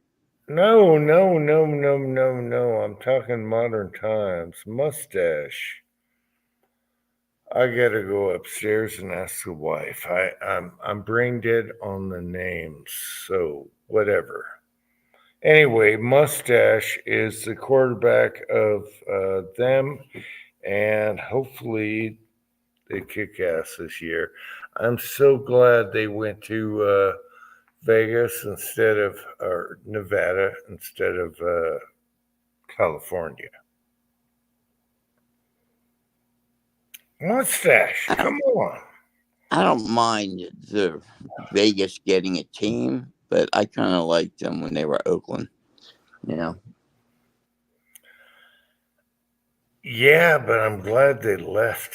I'm so glad they left. So, all right, we got Mr. Bob here. Oh my God, NFL sucks. Da, da, da, da. Yeah, well, NFL does suck. All right.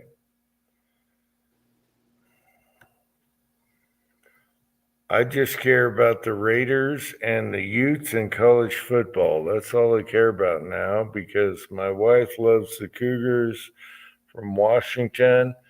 Their quarterback is now on the Raiders, and that's all I care about. Carr does mustache. Oh, I think we got Ozark here. I'm pretty sure I'm going to double click. My brothers. Hey. Bam. What's going on, stranger? How's it going, Ozark? I'm glad you're not a troll. No trolls. So you're not sad? Who was Pardon? that guy trying to join? Sad? I can't hear you, Cranky. No, there was a troll or someone trying to join earlier. Oh, was there? I see. Harold, pop off for a second. Yeah, I guess he went off camera. How's So what your you back been up doing, to? Crank? What? How's your back doing? It's been really tight and miserable the last couple days. So I think the reloading's not doing. I don't know if it's the reloading or just the sitting in general is not doing any good. Yeah, between that and the therapy, it's been pretty miserable. Physical therapist beating you up? Yeah, it just aggravates it. It's all it does. It doesn't seem to do any good. It just, even the therapist, it's like she's at a point where she doesn't know what else to do. So. But I got the MRIs on Saturday, so hopefully they reveal something. So Right. get a game plan together. Are you looking at getting more spacers in your back? I don't know. He thinks I have something pressing on the nerve, above my surgical spot. That's why he thinks there's something going on. Because he's like, the nerves in my legs are hyper reflexive, but my elbows and everything are fine. And he's like, after 3 surgeries, he would have expected, the reflexes in my legs to be like dead, not, hyper. So he thinks there's something else pressing on it further up. He just doesn't know where. So that's why they're going to do an MRI of everything basically above the surgical site. Well, come out and say Mama's getting on your nerves, so you got to see how she takes that. Harold, what's going on? Nothing, Marvin. How in the world are you? Doing well. Getting ready to drive to Dallas tomorrow. Gonna stop off in Fort Smith and get some shorties tamales. Yeah, there you go. Oh, tamales, yes. These are homemade too, brother. I got a comment on the turtle shooting video the other day, and I responded, and I thought, man, we had such a good time that day. We chuckled and laughed. That was like the unicorn hunt. We laughed and carried on the whole time. We drove up on that cable guy up on the pole, and you go, "You're the best looking man I've ever seen." he didn't know how to take it. He's 30 feet up a pole with his butt pointing at us, and the preacher goes, "You're the best looking man I've ever seen." Okay. Oh man. Yeah, that was a good time. Yep. Shorty's is selling tamales in 2 different places in Fort Smith now. They usually sell them on Saturdays in Alma, right off the interstate at Rose's Travel Center. They have a little convertible Volkswagen Bug, and they park and set up a big umbrella. Well, where we bought him the last 2 times is he's got a old Volkswagen bread box. It's his son's helping him now. But boy, they season their masa really good. It's good, man. You don't have to dip them in. Yeah, they'll burn your fingers when they pull them out of the ice chest. Yep. Yeah, y'all heading down to your sister's place? We're going to spend the night at my sister's Friday night, and then we've got 4 days at the Gaylord Resort for our annual. It's called reunion. It's basically a convention of all the franchisees. We're required to go. Yeah. Oh, I'm in the porch swing. Am I making you seasick? I'm telling you, that time you and I went down to hunt with your brother-in-law Joe. Yeah. We only saw hogs one day, and I shot that one hog, knocked it down, never did find it. But I had the best time riding around down there. And who was it came up and hunted with us one day? Golly, I don't remember his name. Was it my nephew that came up, or no? It was a YouTuber.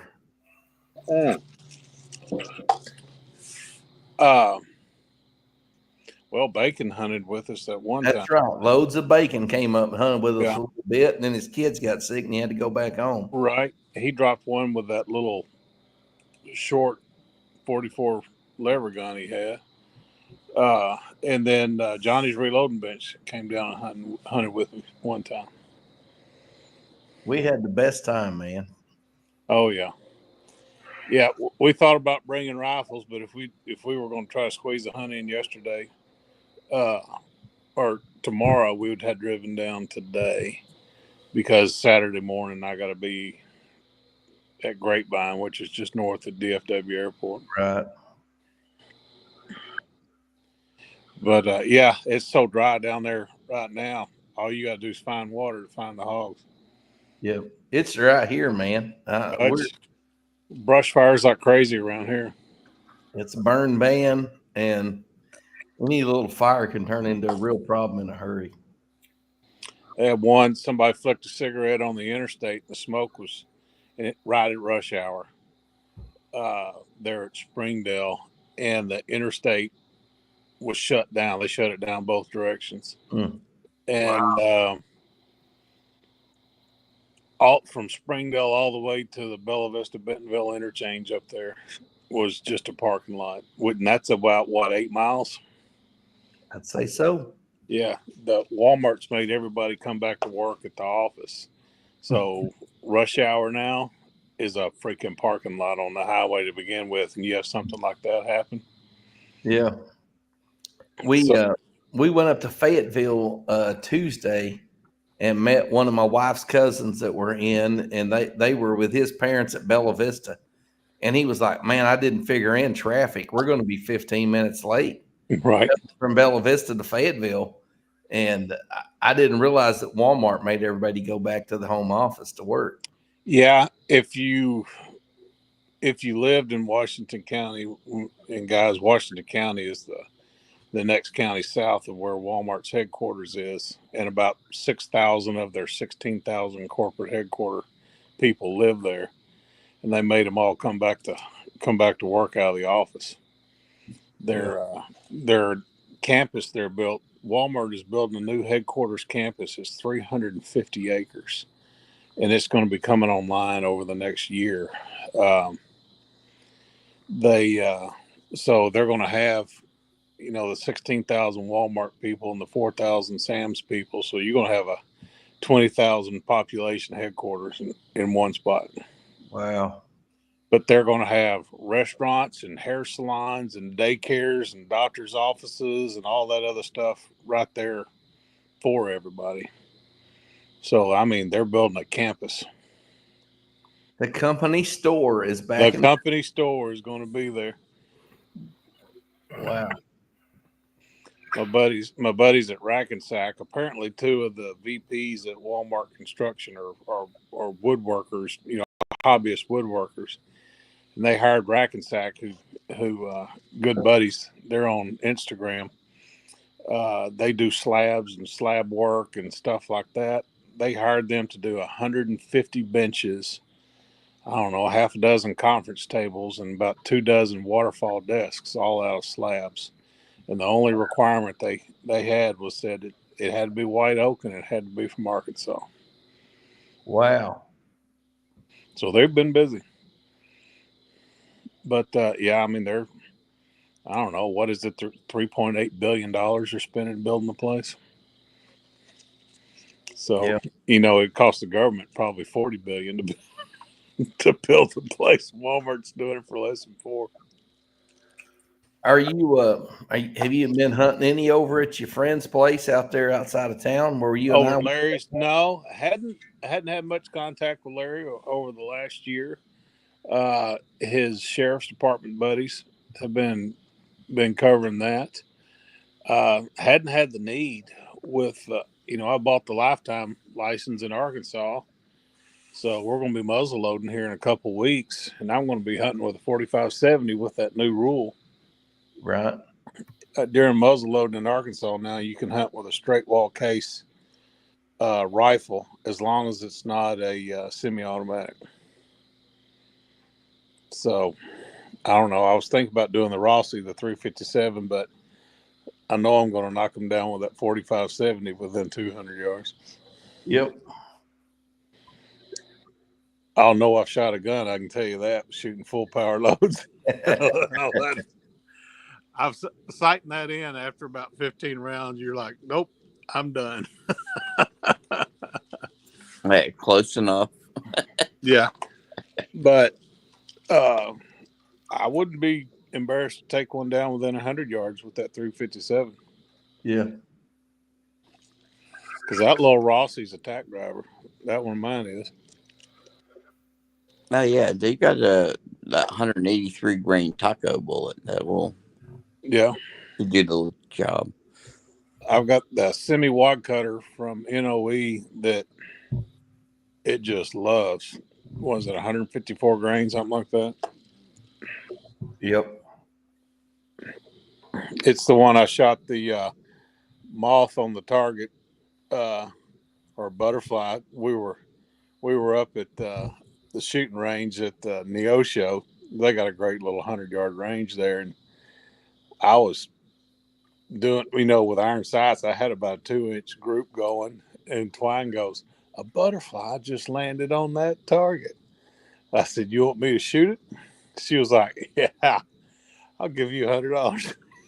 I smacked that butterfly, and she was like, "If I hadn't have been watching it, I'd have never believed you." Huh. But yeah, it splattered that little butterfly. So I'm comfortable shooting that little Rossi with iron sights. I got a red dot on that 4570. I did some horse trading for it because he couldn't do it from Ronnie. And it's one of those Marlins where the barrel was out of time.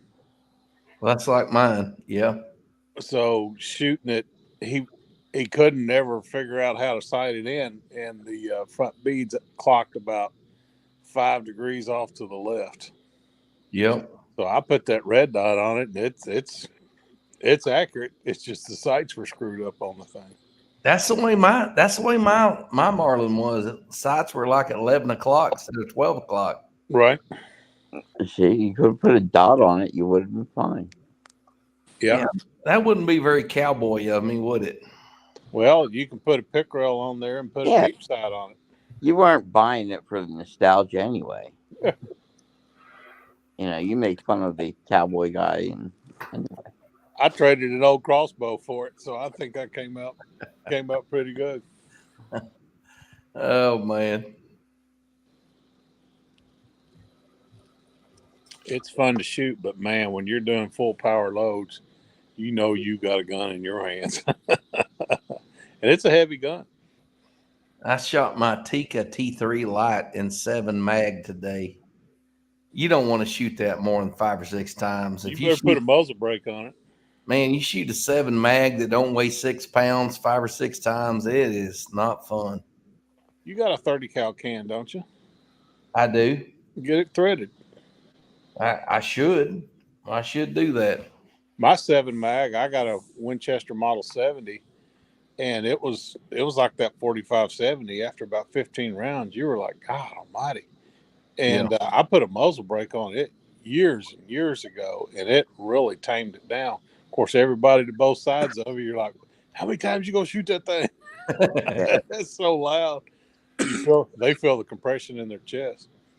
I'd like to get a 280 Remington. I'd like to sell my 7 mag and get a 280 Remington. That's really what I want. Right. But sooner or later, I'll find the right trade. Right. 7 mag, you can take out to the Rockies. That's why I bought that. At the time, my brother was living in Colorado, and I was applying for tags. That's why I bought that 7 mag. But you put that, 156 grainer in there. It's a great whitetail bullet. I'm shooting 149, I think. 149. You putting the copper rounds in there? Yeah, they're really light, but man, they shoot great. Mm-hmm. And last year I carried it every day of gun season. I shot 3 coyotes with it. One at like, I don't know, 70 or 80. Then one at like 150, and one at, I think my furthest one was 263 or 265. Well, you should be zeroed at 200 because you're like an inch high at 100 and dead on at 2 and 2 low. Exactly. I'm telling you, that one at 260 some odd yards, it turned it inside out. I mean, I shot it and it just spun around and was dead. Right. But yeah, I mean, I enjoy carrying it. I don't know. It's light, don't weigh nothing. It's not fun to go shoot test loads in. I can tell you that. No. Out there with 30 test loads and see which one is the best. Right. Mine likes those CX rounds. And people say, well, those copper rounds don't hit hard. I shot a doe at Larry's and it flipped her over backwards. She Yeah, was you kind had of quartering towards me, and I caught her in the front shoulder. And I mean, it flipped her over on her back. that was the one on I've never video. seen that before. Was that the one on video when you went hunting with Preacher? Yeah. Yeah, And the little knothead buck that was with her was like, yeah, what are you doing? yes. And then I was trying to get down from the stand and he wouldn't leave. Yeah, that dropped her right there, man. Right. We ended up shooting that little buck. I took a youngster and his dad hunting, the client and his dad. They hunted in Canada, and it took them 2 years to get the guns transferred from Canada to the U.S. and they were itching to hunt. So we took that little knothead buck so they could have some meat. Speaking of meat, we still have some ribs. Got your ribs? Oh, Oh. Oh no! Oh, frick! Ow! Ow! is that on Mama's rug? Oh my God. Oh, you don't want to see the keyboard right now. Oh my God! You bastards! Oh, you bastards! I'm We gonna. had nothing to do with it. Oh It's my our fault. God! Oh my There's God! no glitter on them I things, is there? totally washed this keyboard. Ah. Oh, son of a bitch! Ah. Speaking of barbecue, me and Twine ate at Wright's in Rogers, the one at Promenade that was Oh my they God! bought from McClard's. Yeah. And Cranky, boy, that place shut is up. Cranky. Cranky knows this keyboard is screwed. Oh Is my the one at God! Promenade good? Good. Ozark? yeah. And they serve prime rib there too. Oh my God! This keyboard is totally screwed. I gotta wash this after this. Oh, you ain't washing nothing. It's finger licking good. You'll lick it off there. Just let it dry and then just scrape it off. Let's get back to what we're talking about. Yeah, I went and took a rack of ribs out of the freezer. You know, There you after I watched your video, I was like, you know what? I know I have a rack in the freezer. I'm gonna go get it. I had those bacon burn ends, and Twine had a brisket sandwich, sliced brisket. So that old boy's a hoot that sits there and cuts up all that barbecue as you order. Has anyone tried to clean rib goo off their keyboard? Oh my God, I'm screwed. Let that barbecue sauce dry and scrape it off because you don't want to go slapping liquid in there. Mm. Mm. Or you can just lick it off. Yeah.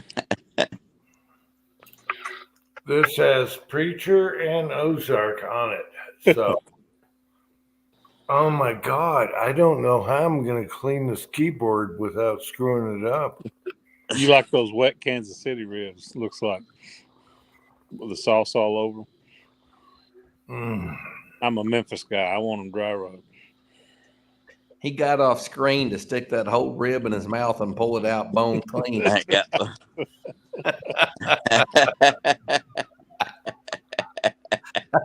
He got off camera to do that. Oh, hell yeah. I Over got there deep throating some ribs. I just ruined the keyboard on this thing. Oh my God. It's going to be sticky. Oh my God. I'm sure Pat can dig something up out of a box for you. Ah. Oh, I love some spare ribs. Oh yeah, baby. Let's do it. If the keyboard still works, let's do it. Oh, yeah. You got a little on your face, but that's okay. You lightweight. You should have ate all of them yesterday when you fixed it. No, it took me 3 days to finish this thing off. I still got some in the fridge.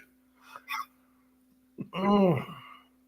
We're cooking those Mexican ribs where they the short ribs where they cross cut them real thin. Yep. And she goes down to the little Mexican grocery stores, and they've been marinating for 2 or 3 days. And boy, you slap them on the grill, they're sure good. William Gainley is here, and he says that's how you get ants. I don't know. Wallace is here. Get ants in your computer from spilling ribs all over. Well, all I know is I have to floss after eating these things. I gotta floss. Get your good hardwood toothpick. Oh, so good though. So good. Look at that. Preacher, I used your barbecue there. Ozark, I used your rub. That's what you need right there when you get Those done. dental picks. Dental pick. Yeah. I use the dental picks with the floss thingy on the end. Yeah.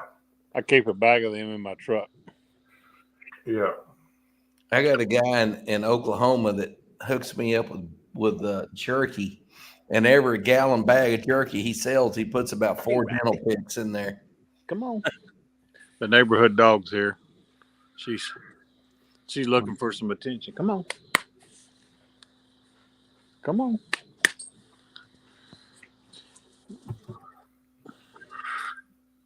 Come on. Say hi to everybody. Come on. She's saying hi to everybody. I'm out here, Uncle Jim, in it in my underwear.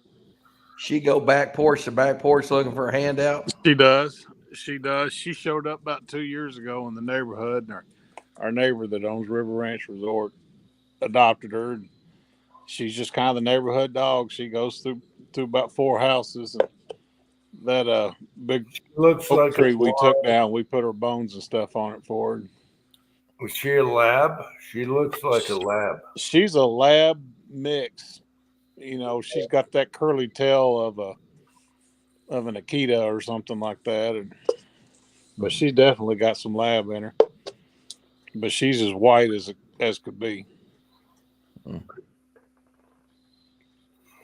Mm. You are happy as a fat kid in McDonald's.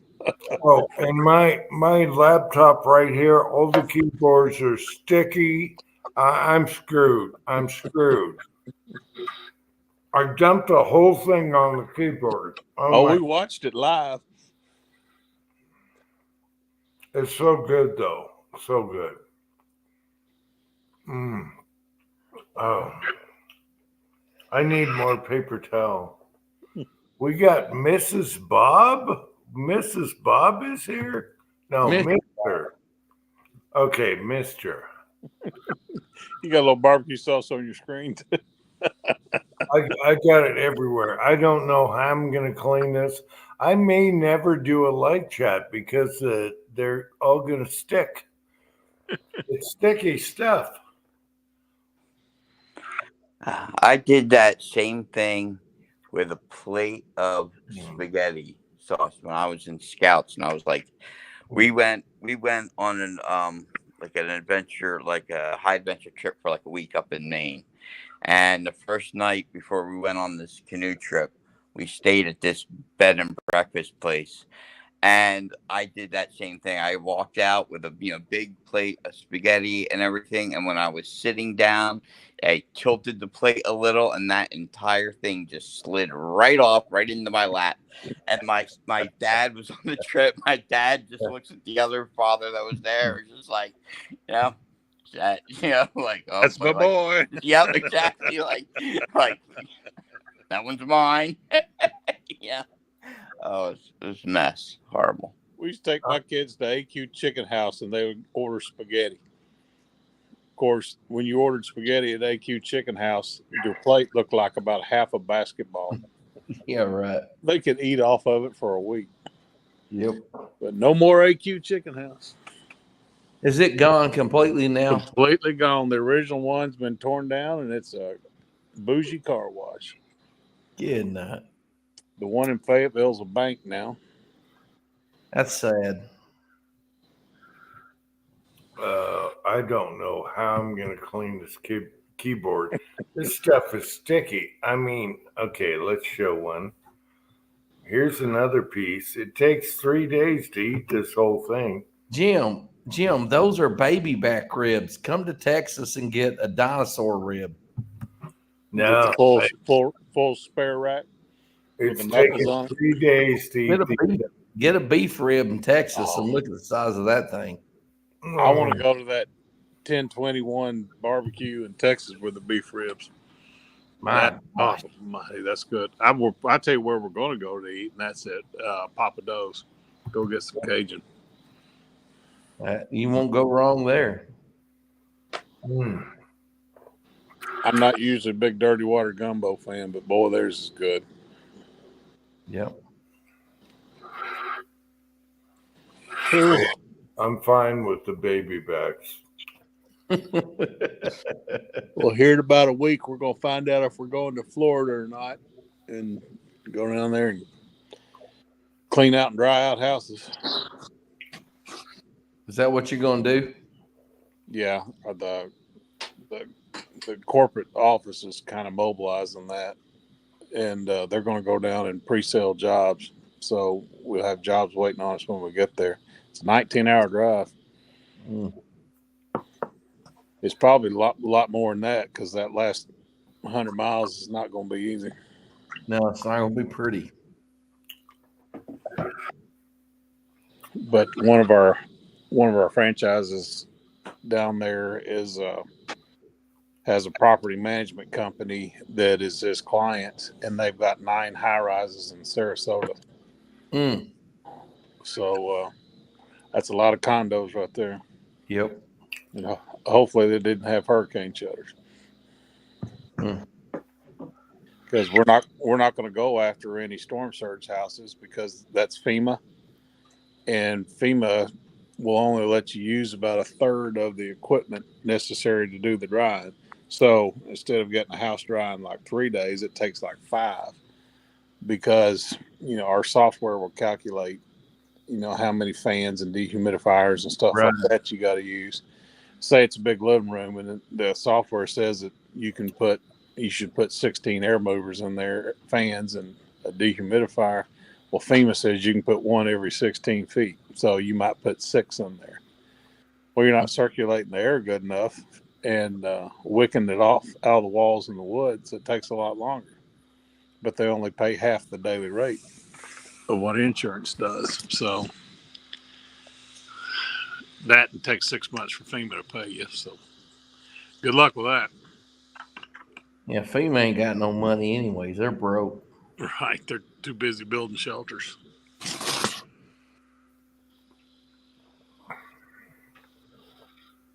I really think back though, Marvin, on that day you and I hunted up there. Air conditioner kicked on. And you shot that doe right off the bat. And I shot a doe about 15 minutes earlier or later. And we flopped both of them does up on my tailgate and had them boned out. And we was eating chicken. Right. Chicken gizzards on the way back by dark. That was a good day. I really enjoyed that time. Oh, that was a good day. And we did give a lesson on boning out a doe. That was fun, man. That day, the day you and I each shot does, man, I laugh about that to this day. Meat hunts. I remember I had a couple of little white handled Sam's Club knives I was boning out deer with. And we just smoked right through both of them deer. Yeah. No time. I still use those razor knives. I got one sitting right here. The razor lights. Yep. Where you just change out the blade, and boy, you got to be careful. You touch your finger with it. Where's that blood coming from?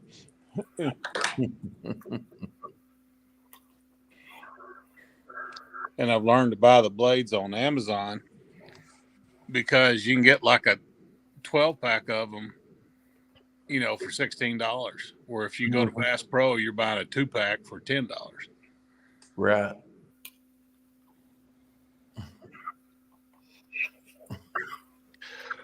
Yeah, I just remember flopping that doe up on my tailgate and started boning it out. And you left and went and got your deer, and you came back and had mine done. We flopped yours up there, and we had it boned out and was done. Right. We were driving back to town, eating gizzards and livers. That convenience store that's in the middle of nowhere. Oh, No there, way. Kings River. Yep. Jim, you walk in there and they've got every fried food you can think of, and they have it piled high in the hot box. Yep. But my son always gets their twice baked potatoes there. Oh yeah. Wait a minute. They got everything you can think of, and you guys picked gizzards and livers. Oh, well, they pressure cook their gizzards so they're tender. I didn't know. Ah, What? No. Me and Marvin was giggling and laughing all the way back to Springdale. Who's popping gizzards and just laughing? But yeah, they've got, God almighty, they got everything there. The fried chicken on the bone, off the bone, and Yep. their tenders are like 2 inches wide. Yep. And they got smoked sausage and ribs and Taquitos and everything Yeah. else. Right, so they got all that, and you chose gizzards. oh yeah, Dude, what the hell's wrong with you two? yeah. You hey, guys are when we were nuts. kids, we fight over the heart and gizzard. Cranky, when you grow up, you'll get a refined palate. No. Did they have chicken fried steak there? Oh yeah, fried chicken, yeah, you name it, they got it. And catfish and tilapia and Oh, Marvin's like, give me a pound of gizzards and a pound of livers. And Oh. we were riding back, we was just popping them like candy, just one after another. After another, after So another. gross. they don't overcook their liver. So gross. That's gross. Well, you hadn't had good ones then, I can tell you that. That's gross. I'm telling you, Marvin shot his deer like 5 o'clock, and I shot mine about 5:15. It wasn't even dark. We was leaving, had them both boned down and high chest heading out. Yeah, because that's a chronic wasting area, so you have to bone out if you're leaving with the meat, you got to debone them. And of course, he just tells you to leave them in the middle of the field. The buzzards will scatter them from there. And yeah, that's you got back straps, and the rest of it becomes anymore with me. It's pastrami. We made a big batch of pastrami this spring. Oh man, I got you hooked on that when we went to Texas together. oh yeah, you did. And we put it in vacuum bags, about half pound of it at a time. And whenever we want Reuben sandwiches, we're popping some of that out of the freezer and make Reubens out of it. Boy, it's good. Mhm. I put a few extra juniper berries in it this time, and it cleans out your sinuses a little bit when you eat it. But it's good. I remember being at your sister's house, and I was making them sandwiches, and I was just slapping out deer meat sandwiches, and everybody was eating them, and they were like, "Wait a minute, that's deer meat?" And I'm like, "Yeah, it's deer meat." And it was neck meat at that. It was neck meat. Yeah, it sure was. And everybody was eating it and loving it. And oh man, I'm telling you that when we went down there, you and I had the best time. Oh yeah, we on the drive down, we were yakking it up so much it was like it was a 3-hour drive, and it was a 6-hour. You said we sound like a couple of old ladies in the beauty shop. Yeah. Yeah, the beauty shop.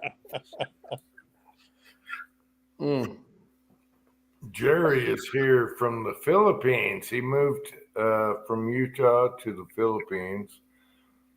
It's almost 12:30 there. All right. Hey, Jerry. Jerry. Hey, Jerry. From you. We're loving it. I'm sure you got good pork ribs down there, Jerry. Oh, they got that crunchy pork over there, and they rotisserie the whole hogs, and it's that red barbecue. It's one Kenny talks about where the skin's real crunchy and red. Oh, yeah. That Filipino barbecue is good. It sounds good. Get some pork ribs, Jerry. They're awesome. Jerry, have you acquired a taste for balut? Oh, no. Those fertilized duck eggs, and they steam them after they're about 2 weeks old. Rotten duck eggs? No, it's not my thing. I'm sorry. I'll eat. Ew. That's about a half-developed chick. No, you don't develop nothing. It's disgusting. It's Sorry. national tobacco. You're talking to the guy who eats the gizzards.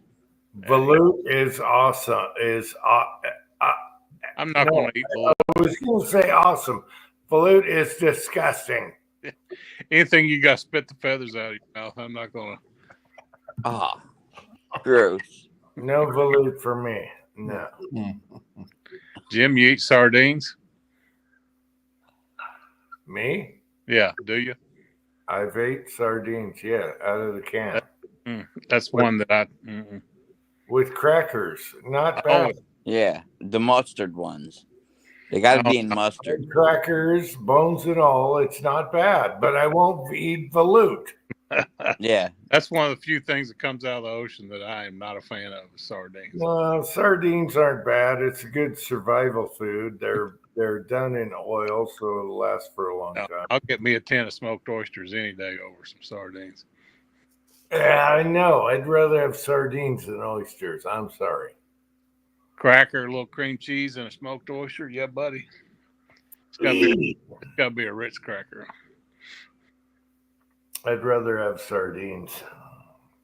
Twine's family calls a I'd Ritz. rather go hungry. They call them hi-hos up central Missouri. Everything's a hi-ho. If it's a round cracker, it's a hi-ho. Okay. She's up hanging out with Jimmy DeResta this weekend. They left Niagara Falls this morning and went to is it not Akron, but where's the Baseball Hall of Fame? Cleveland. No, it's New York. I'll be right back. All right. It's in New York. Anyways, they spent half a day at the Baseball Hall of Fame, and then they drove on to Blackthorn Resort. So they're up there for Makers Camp. They stopped at Lake Erie, and the wind was blowing about 45 miles an hour. She was like, "It's like the ocean. It's gorgeous." I said, "Well, when the wind's blowing 45 miles an hour, you get rollers coming into the beach." It looks like waves coming in, don't it? Oh yeah, it looked like the ocean. But all you heard was, on her phone from the wind.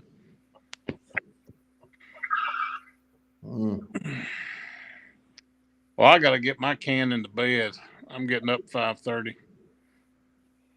It's good to talk to you, Marvin. Yes, It's good sir. to see you. Yeah, it's good Yes. seeing you. Well, if about 11:30, if you want to meet us at Shorty's for some tamales, I'll shake your hand. Actually, tomorrow I'm gonna try to put in food plots tomorrow. I'll be Oh, okay. You'll be disking up some dirt. disking up some dirt. Mhm. I don't know when it's gonna rain, but I need to get it tilled up and I need to get it planted. So that's on my list tomorrow. I'm off tomorrow. I'm gonna try to get it done. Twine's parents, her dad planted some turnip greens or some turnips to turn into the garden to fertilize it, because he'll Yeah. do that about every 3 years. But they don't eat the greens and they don't eat the turnips. I'm like, first frost, I'm gonna cook y'all some greens. They're all like, You'll get them hooked. You'll get them hooked, Marvin, and then they'll be eating them every year. I said, to get a bowl of greens, you got to fill up a 5-gallon pot. Yep. And then I love purple top turnips. Simmer them in a little chicken broth. Yeah, they're good. I grew some last year, bigger than softballs. Mm-hmm. But you don't eat them till after the first frost. That's right. They get sweet. Mm-hmm. Okay, any advice cleaning a keyboard with it's covered with barbecue sauce? I would use peroxide as a peroxide. Yeah. professional restorer. I would use hydrogen peroxide. I'd upgrade to a new laptop. Yeah. No, it's pretty bad. I dumped the whole thing on here. I'm gonna try paper towels, but I Yeah, might get have to gunk go off. with alcohol, like was mentioned. Sonic cleaner. Hopefully the live chat doesn't go off while I do this. You'll be keying some crazy stuff in the side chat. Yeah, side chat is going crazy now. I got Bubble. Wet Tumblr. I got Bubble. Oh, shit. We're still live. Are you still there? Yeah. How in the hell do I get back here? Oh my Just turn God. your screen Let me finish cleaning, but I am totally gone from the live chat here. Oh my gosh. Windows, you son of a You got bitch. that window cleaner and the aerosol can? Oh my God. This is bad. I need a brush. I can't see. Are we still live here? I need a Yeah. brush. Okay, wait a minute. Let me try and find the mouse, which isn't working now. Okay. Oh my God, we're screwed. We're on forever. Okay. Let me get the top buttons anyway until tomorrow. I'm gonna let Oh y'all my hang God, what is with Windows? I got all kinds of pop-ups. it Ah, up 6 hours, gentlemen. I love you. somebody See help y'all me. later. Night, You won't- Marvin. I will not be on Saturday. I'll be partying in Dallas. Have a good one. Good Okay. seeing you, Marvin. Good night, Ozark. I can't see you. I got a bunch of shit in the way, but good night, Ozark. We'll Let see you, me- Harold. Good to hear from you again. And Cranky, you should get some rest. All right, get better. All right. Thanks, man. Good night. Oh, I can't even find the mouse on this thing. What the hell is going on here? Oh my God, this sucks. Do I need toilet paper?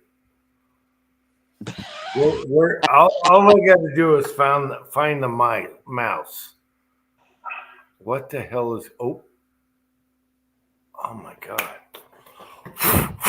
Come on, give me a break. Oh, no, the mouse isn't working. Oh, cancel. Are you guys still here? Let me get rid of the. I'm right here. Everything's good. Yeah, still here. All right. It even says Ozark is still there, even though it went black. All right. Can you guys Oh, see there me? he goes. Can you see me right now? Yeah. Yeah. Okay. It's not working. The arrow. I got to get rid of some other shit on here. I can't stand. Okay. Why Hey, do I have bubble plastic Cranky that way. animal? Listen, don't talk about Cranky that way. He's on here right now. I'm trying to get rid of the sideband here, but I better leave it alone while we're live. Oh my God. I think there's stuff. Oh my, I'm going to have to clean. Someone said use alcohol and a brush. I will. I got so much barbecue sauce on this keyboard. You will not believe it, but at least I can see you guys now. I still have a side window that's telling me bubble, classic, all this crap. I don't know what that means. All right, we're still here. Background music. What is this? Background music. Maybe I can get rid of this. Delete band? No. Should I delete band? A boof. Still here. I don't know if I didn't click. I didn't click. Now I'm going to click. Hey. I think we're okay. Are you guys there? Yeah. All right. It's good enough. Massive. I got cleanup aisle. Oh, I got cleanup aisle 3 tomorrow. I got to take a brush. Look at that. And this is the clean cloth. 10 Man has entered the chat. No, I haven't seen him. See, I can't see that now. Maybe if I go to. If you could see it, you'd be crying. Oh yeah. He's busting on your ribs, man. I don't see him. He's taking a total shot at your ribs. Wait, this one right here. I've seen better ribs than that.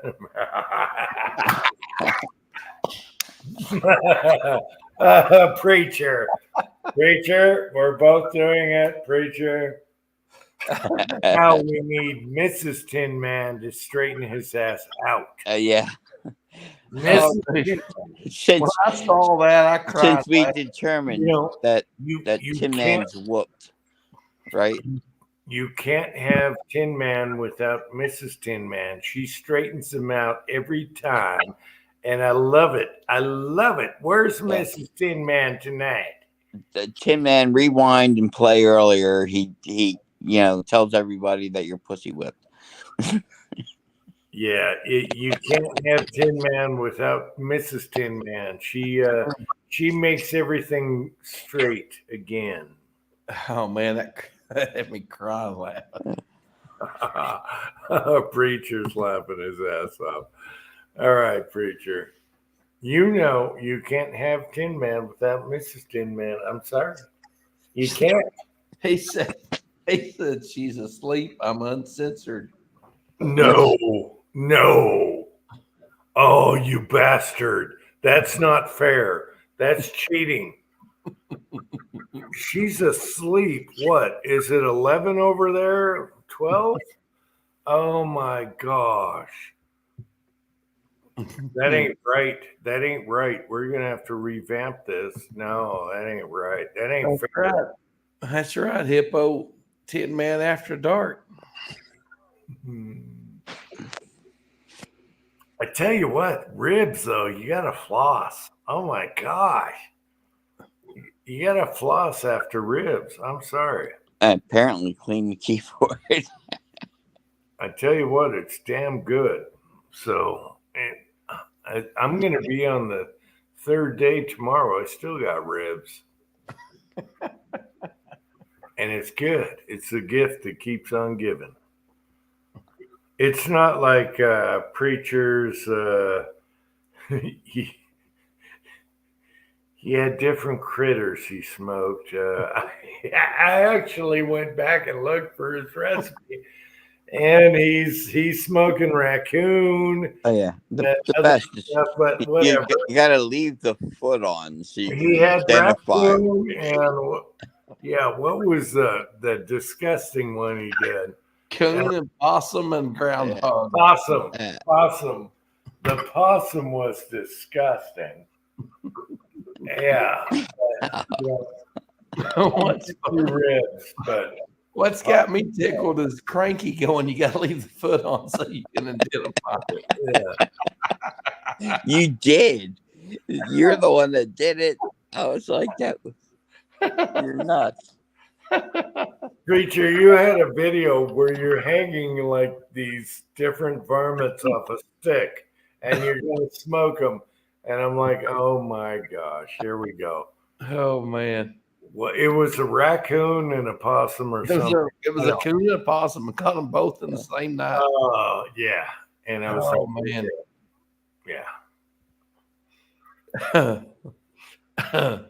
I'm sure it was The fun. funny thing was, I was out in West Oklahoma a couple weeks ago, and they were like, "Are you the preacher that served your whole church, coon and possum?" I said, "Yeah." You should have said, yeah, I gave him possum too. Oh, Wasn't that's just hilarious. That's hilarious right there. They had a choice. Take it or leave it. That was their choice. Scully's catch of the day. If you guys seen that movie, Scully's catch of the day. Oh, I love it. I love it. I like your seasoning, preacher. It was good. It was good. Oh man. Except for the cat food thing, but whatever. All right. Possum? Yeah. Possum pate. Yeah. When you and I opened that can. I can grab one right now. It's 5 minutes away. Preacher's possum pate. Avoid people. Run for your life. When you open that can and you smelt it, like, is this really cat food or is this really edible? You guys haven't lived till you had preacher's possum. Is it like devil's ham? Oh man. Actually, we ate some. It wasn't that bad on a cracker. Yeah. I remember Leon had surgery and had a shave spot on the side of his ribs. And we were showing Leon with his. That was Minnie. That was Minnie after Uncle Jim almost whacked her. No. John and Uncle Jim's eating possum pate. I cried laughing. Oh. Yeah, no, Cranky, that was different. This was on the preacher video. But yeah, the cats, they contributed. It was awesome. Jerry is up. He's in the Philippines. Here he is, right here. It's Jerry, 1911 preacher. He moved to the Philippines. He's still looking for a place right now. It's going to take him a little while. He's got time. Jerry, that spider that was this big in the shower, I would avoid that house. I would avoid that. I cannot sleep if I have a spider this big.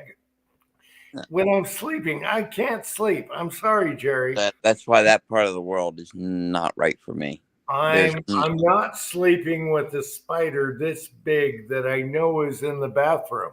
Yeah, I know. Australia's got the same problem. They got them monster spiders, man. Yeah. No freaking way. Preacher, I'm sorry. Spiders bug me. Snakes, nothing else bugs me. Spiders, when they're this big, yeah. I'm done. Yeah. When your spider is bigger than a baseball, I'm out. Yeah, yeah, me too. Okay. Yeah, Jerry, I would run for your life. I would have some kind of trap for those bastards. I can take anything but a big spider. Anything, snakes, whatever, bats, it doesn't matter. If I got a big spider in my house, it's going to drive me nuts. Yeah. Luckily, here in Utah, they're all small little buggers. There's no big spiders. So if I had a big spider, I'd throw a match on the whole place and back off and watch. Oh, yeah. I just, my sister had a pet tarantula. And I was like, "Ooh, how in the hell can you play with that thing?" I'm done. I'm done. Spiders are my Achilles heel. I can't do it. I'm going to shoot the bastards. I can't stand spiders. Other than that, I'm fine. Luckily, we got small spiders here. I thought we'd have tarantulas out here in the desert. No. I haven't seen nothing. They all run from you. So I'm happy. I'm very happy. I don't do big spiders. Yeah, Jerry's living in a whole new land here. What is he saying? 20. I can't believe he must be up in the morning. What is the difference in time here, Jerry? 12 hours, isn't it? Jerry, what time is it over there in the Philippines, Jerry? I'm curious. I'm a monkey. Probably 12-hour difference? I don't know. You're way out there, but you can keep your spiders. I'm fine with snakes. I don't care. Just don't get those crawly things around me.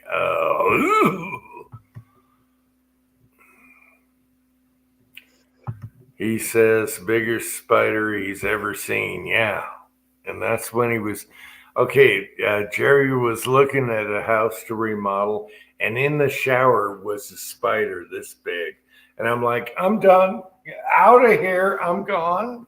Pour gas on it and light it on fire. It Yeah. is ruined. Oh, you could shoot it with a 9mm. It was that big. He says I almost shit myself. Oh, yeah. What time is it over there, Jerry?